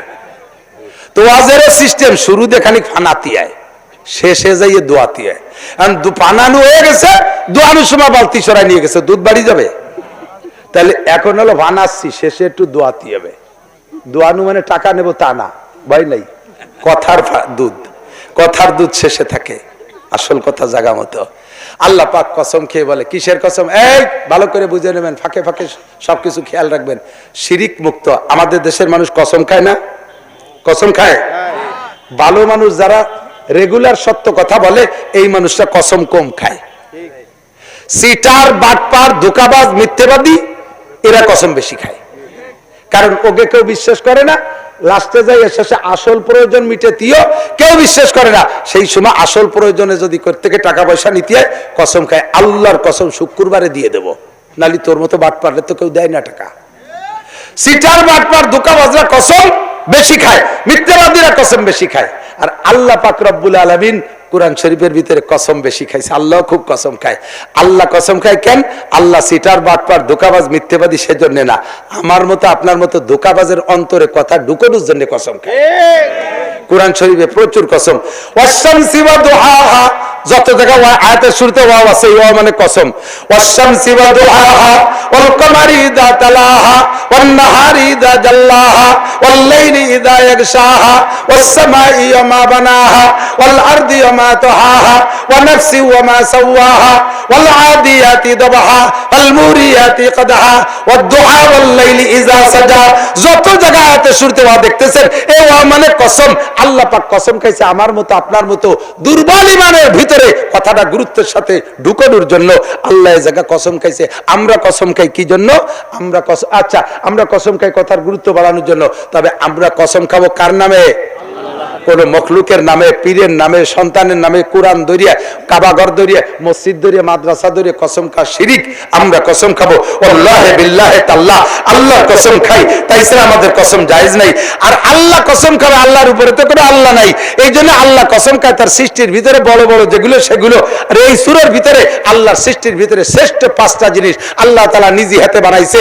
1 নম্বরে আরশ, 2 নম্বরে কলম, 3 নম্বরে মানুষের মাথা, 4 নম্বরে তাওরাত, 5 নম্বরে জান্নাতে আদেন। এই 5টা বানাইছে আল্লাহ নিজ হাত দিয়ে। এর গুরুত্ব আল্লাহর কাছে খুব বেশি। এই সূরার ভিতরে আল্লাহ কসম খাইছে কলমের কসম, কয় নুন, আমি কলমের কসম খেয়ে বলি ওয়াল কলম ওমা ইয়াসতুরুন, আর কলমে যা লেখে সেটা আমার কাছে খুব গুরুত্বপূর্ণ। দুটো জিনিসের কসম খেয়ে আমি বলি নুন আল কলম ওমা ইয়াসতুরুন। হুজুরকে আল্লাহ সান্ত্বনা দিচ্ছে, মা আনতা বিনিমাতি রাব্বিকা বিমাজনুন। আল্লাহু আকবার। আপনি আপনার রবের নিয়ামত, আপনি পাগল না। আমার নবী কি না? পাগল। ওরা যে ওয়ালিদ ইবনে মুগীরা আপনারা পাগল কইছে, মন খারাপ করবেন না, আপনি পাগল না। ভারতের এটা আরে না, এই কয়দিন আগে রসুল সম্পর্কে মন্তব্য খারাপ করছে কিনা? রামগিরি মহারাজ আমার নবী বলে চরিত্রহীন। একটু কিছু কবেন না? আল্লাহু আকবার। কি বলবো? আমার নবীকে আমার আল্লাহ বললেন ওয়া ইন্না লাকা লাআজরান গায়রা মামনুন ওয়া ইন্নাকা লাআলা খুলুকিন আযীম। আপনি পাগল না, আপনি আপনার রবের নিয়ামত, আপনার জন্য রয়েছে অসংখ্য পুরস্কার, আর আপনি হলেন সর্বোত্তম চরিত্রের অধিকারী। কিছুক্ষণ পরে আল্লাহ কয় লাকাদ কানা লাকুম ফি রাসূলিল্লাহি উসওয়াতুন হাসানাহ। হে দুনিয়ার সমস্ত মানুষ, তোমাদের জন্য রয়েছে রাসূলের মধ্যে উত্তম আদর্শ। কার মধ্যে? একটাই মানুষ, যেই লোকটার জীবন আদর্শের ভিতরে গোটা কোটি কোটি মানুষের নীতি কথা রয়েছে, চরিত্র গঠনের সিস্টেম রয়ে গেছে। এই নবী হলেন সর্বোত্তম চরিত্রের অধিকারী। নবী পাককে সান্ত্বনা দিয়ে এরপরে কদ্দুর যে ওয়ালিদ ইবনে মুগীরার চরিত্র বলে দিয়েছে যে তুমি চরিত্রহীন, তুমি হারামজাদা জারর সন্তান। এবার নবী পাকের চরিত্র কি বলতে গেলে 30 পারা কোরআন শরীফ বলা লাগবে। আমি সংক্ষেপে 2-4টে বলি, আমার দিক সংক্ষেপে 2-4টে কথা বলি, দোয়া করে দেব। 1 নম্বরে আমার নবীর সাক্ষাৎ পদ্ধতি দেখেন কত সুন্দর। আমার নবীর সাক্ষাৎ পদ্ধতি, আমরা মুসলমানের সাক্ষাৎ করলে কি দিয়ে সাক্ষাৎ করি বলেন তো? সালাম দিয়ে। কি দিয়ে বলেন? কি দিয়ে? ফোনে যদি সাক্ষাৎ করব কি দিয়ে? আসসালামু আলাইকুম ওয়া রাহমাতুল্লাহ, আসসালামু আলাইকুম ওয়া রাহমাতুল্লাহ। কি সুন্দর একটা দোয়া, ঠিক কি না? উত্তরে দেব কি দিয়ে? ওয়া আলাইকুমুস সালাম ওয়া রাহমাতুল্লাহি ওয়া বারাকাতুহু। আমরা এরপরে সাক্ষাতে মুসাফা করব। ওরা কয় হ্যান্ডশেক, আমরা 1 হাত দিয়ে করব না, 2 হাত দিয়ে মুসাফা করব। অনেকে আছে মুসাফা করে একটু এরকম আঙ্গুলের মাথায় দেয়, এভাবে না, পুরো আঙ্গুল বুড়ো আঙ্গুলের গোড়ার সাথে আপনার হাতের এই জায়গা মিশে যাবে। সুন্দর করে ধরবেন, এতটুক জোরে ধরবেন যাতে মহাব্বতের ভাবটা প্রকাশ পায়। এমনি একটু সোয়াই দিয়ে থবেন না, আবার এমন জোরে চিপ দেবেন না যে কটকট করে তার আঙ্গুল কটা ভেঙে যায়। হাত ধরে এদিক থেকে আদবের সিস্টেম কি? হালকা একটু জাকি দেবেন। হাদিসে আসছে যখন দুইজন মুসলমান মুসাফা করে হাতে জাকি দেয় তখন আল্লাহ তাআলা তার হাতের ফাঁক দিয়ে সমস্ত সগীরা গুনাহ ঝালিয়ে ফেলাই দেয়। সালামটা দেবেন পরিষ্কার করে, একটু কন্না মস্ক করেন, আসসালামু আলাইকুম। মোবাইলের টেডি সালাম আর বিভিন্ন ডিপার্টমেন্টের টেডি সালাম জানেন কিরকম? আমি নিজে শুনি, পুলিশে আর বলো স্যারের কাছে সালাম দিছে, পরে চৌকুম স্যার, সাইকুম স্যার, ছয়কম সার আছে কত, কত ছয়কম তা আল্লাহ জানে। এই টেডি সালাম দেবেন না, এর ভিতরে বদদোয়া করা হয়। আসসালামু আলাইকুম ওয়া রাহমাতুল্লাহি ওয়া বারাকাতুহু। মাইকে আজকে শেষ করে দিল, তোকে মাইকের ব্যবসা হলো আমাকে হাতে। যদি কই যে শেষ করে দিল, তোকে আর এই বাংলাদেশের কেউ নেবে না, এই রাজবাড়ি বাংলাদেশের কেউ নেবে না। আর যদি কই যে ভালো, তাহলে সবাই টেডি নেবে। শেষ হয়ে গেছে আজকে। এমনি গলা বসে গেছে, তারপরে দুর্বল করে ফেলাইছে। এরপরে মুসাফার ভিতরে একটু হাত ঝাঁকি দেবেন, একটু হাত ঝাঁকি দেবেন, ঠিক আছে? স্ত্রীর সাথে মুসাফা করবেন, ছেলের সাথে মুসাফা করবেন, মেয়ের সাথে মুসাফা করবেন, মার সাথে মুসাফা করবেন, দাদি নারীর সাথে মুসাফা করবেন, বাবির সাথে মুসাফা করবেন, শালীর সাথে মুসাফা করবেন, স্কুল কলেজের ছাত্রীদের সাথে মুসাফা করবেন। আস্তাগফিরুল্লাহ, ওখান থেকে ফিরে আসেন। এই ঝাঁকি দেবেন একটু হালকা ভাবে। আমার মতো ছোট দুর্বল হুজুর, বিশাল তাগড়া জুয়ান 7 ফুটি একজন আইছে, এই রাজবাড়ির মস্তান, হাত খান ধরে ছোট্ট একটা ঝাঁকি দিয়েছে, গুড়াইতে খুশি গেছে। কুলাকুলি আরবিতে কয় মুআনাকা, কি বলে? আমার নবীর আদর্শ বুকের সাথে জড়িয়ে ধরে, উনুকুন মানে গলা, বাবে মুফালায় যাইয়া মুশারাকাতের তরজমা, তার মানে মিলে মিলি, গলায় গলা মিলেলি হয় মুআনাকা। কিন্তু বুড়ি যদি এত বড় হয় গলা মেশবে, সেই জায়গায় পেটে পেটে 2 ঘষা দিয়ে মুবাতানা পেটা পেটিয়ে চলে যায়। বুকের সাথে 2 ধাক্কা দিয়ে একবার হবে। কয়বার? মুআনাকা একবার। এদিক তাকান, এই মুআনাকা কয়বার? গলা একবার। যার যার ডাইন পাশ মনে রাখেন, যার যার। এটুক মনে না রাখলি, আমি তো ডান পাশের নিয়েতে গেছি, আর আপনি তো জীবন ভরে বামপন্থীরে পছন্দ করেন। আপনি আপনার, আমার বাম, আমি যেদিক ডান পাশে নিয়েছি, আপনার সেদিক বাম পাশ, আপনি সেদিক মুখ নিয়েছেন, দুইজনে মুখোমুখি হবে, তালি কোলাকুলি হবে না। যার যার ডান পাশ, যার যার ডান পাশ, ঠিক আছে না? সালাম ইসলাম ছাড়া অন্য যত জায়গা আছে হিন্দু রেখায় নমস্কার। নমস্কার শিরকি শব্দ। অনেক সময় মুসলমানরা হিন্দুদের সাথে সাক্ষাৎ পাকাতে সম্পর্ক ভালো থাকলে, দাদা নমস্কার, আপনি মুশরিক হয়ে গেছেন, আপনি মুশরিক হয়ে গেছেন। তাকে আপনি কি বলতে পারেন? তারে আপনি সালাম দেবেন, সালামের ভাষাটা হবে আসসালামু আলা মানিত্তাবাল হুদা। কি বলবেন? আসসালামু আলা মানিত্তাবাল হুদা। হিন্দুরা সালাম দেবেন এই বলে, আসসালামু আলা মানিত্তাবাল হুদা। ও যদি আপনারা সালাম দেয়, হিন্দু যদি পরিষ্কার করে, অনেক হিন্দু সালাম দেয়, আপনারা বলে আসসালামু আলাইকুম রাহমাতুল্লাহ, আপনি তখন কি বলবেন? ওয়া আলাইকা। কট্টুক ওয়া আলাইকা। আমার নবী সব আদর্শ শিক্ষা দিয়েছে, কোথাও বাকি নাই, সবকিছু নবী পাক শিক্ষা দিয়েছে। তো দোস্ত, আমার নবীর আদর্শের চাইতে ভালো আদর্শ জগতে হতে পারে? ঠিক কি ঠিক না? আমার নবীর এই আদর্শের প্রশিক্ষণ কেন্দ্রের নাম মসজিদ। কেন্দ্র কি? মসজিদে নবাবী। মসজিদে নবাবী হুজুরের সংসদ ভবন, মসজিদে নবাবী হুজুরের সচিবালয়, মসজিদে নবাবী হুজুরের হাইকোর্ট, মসজিদে নবাবী হুজুরের জেলখানা, মসজিদে নবাবী হুজুরের বিশ্ববিদ্যালয়, মসজিদে নবাবী হুজুরের মাদ্রাসা, মসজিদে নবাবী হুজুরের থানা, মসজিদে নবাবী হুজুরের জেলা অফিস, সব কিছু ওখান থেকে সার্কুলার হতেন। আজকে আমাদের সেই মসজিদগুলো বানায় নিছি অন্য কাজের জন্য। সাবধান থাকবো, সতর্ক থাকবো। মসজিদ হলো কার ঘর? একটু বলেন, কার ঘর? আল্লাহর ঘর। আল্লাহ রসুল বলেন, মামবানা মসজিদাল লিল্লাহ বানাল্লাহু লাহু বাইতান ফিল জান্নাহ। যে আমার ঘর মসজিদ, আল্লাহর ঘর মসজিদ নির্মাণ করে দেয়, আল্লাহ তাআলা তাকে জান্নাতের মধ্যে একটা ঘর বানাই দেয়। বলেন না সুবহানাল্লাহ। যারা মসজিদের টের পাইছেন যে ওয়াজের শেষ দিক চলে আসছে, এখন আর বসে থেকে লাভ নাই, এখন দোয়া হবে, সত্যি দোয়া হবে।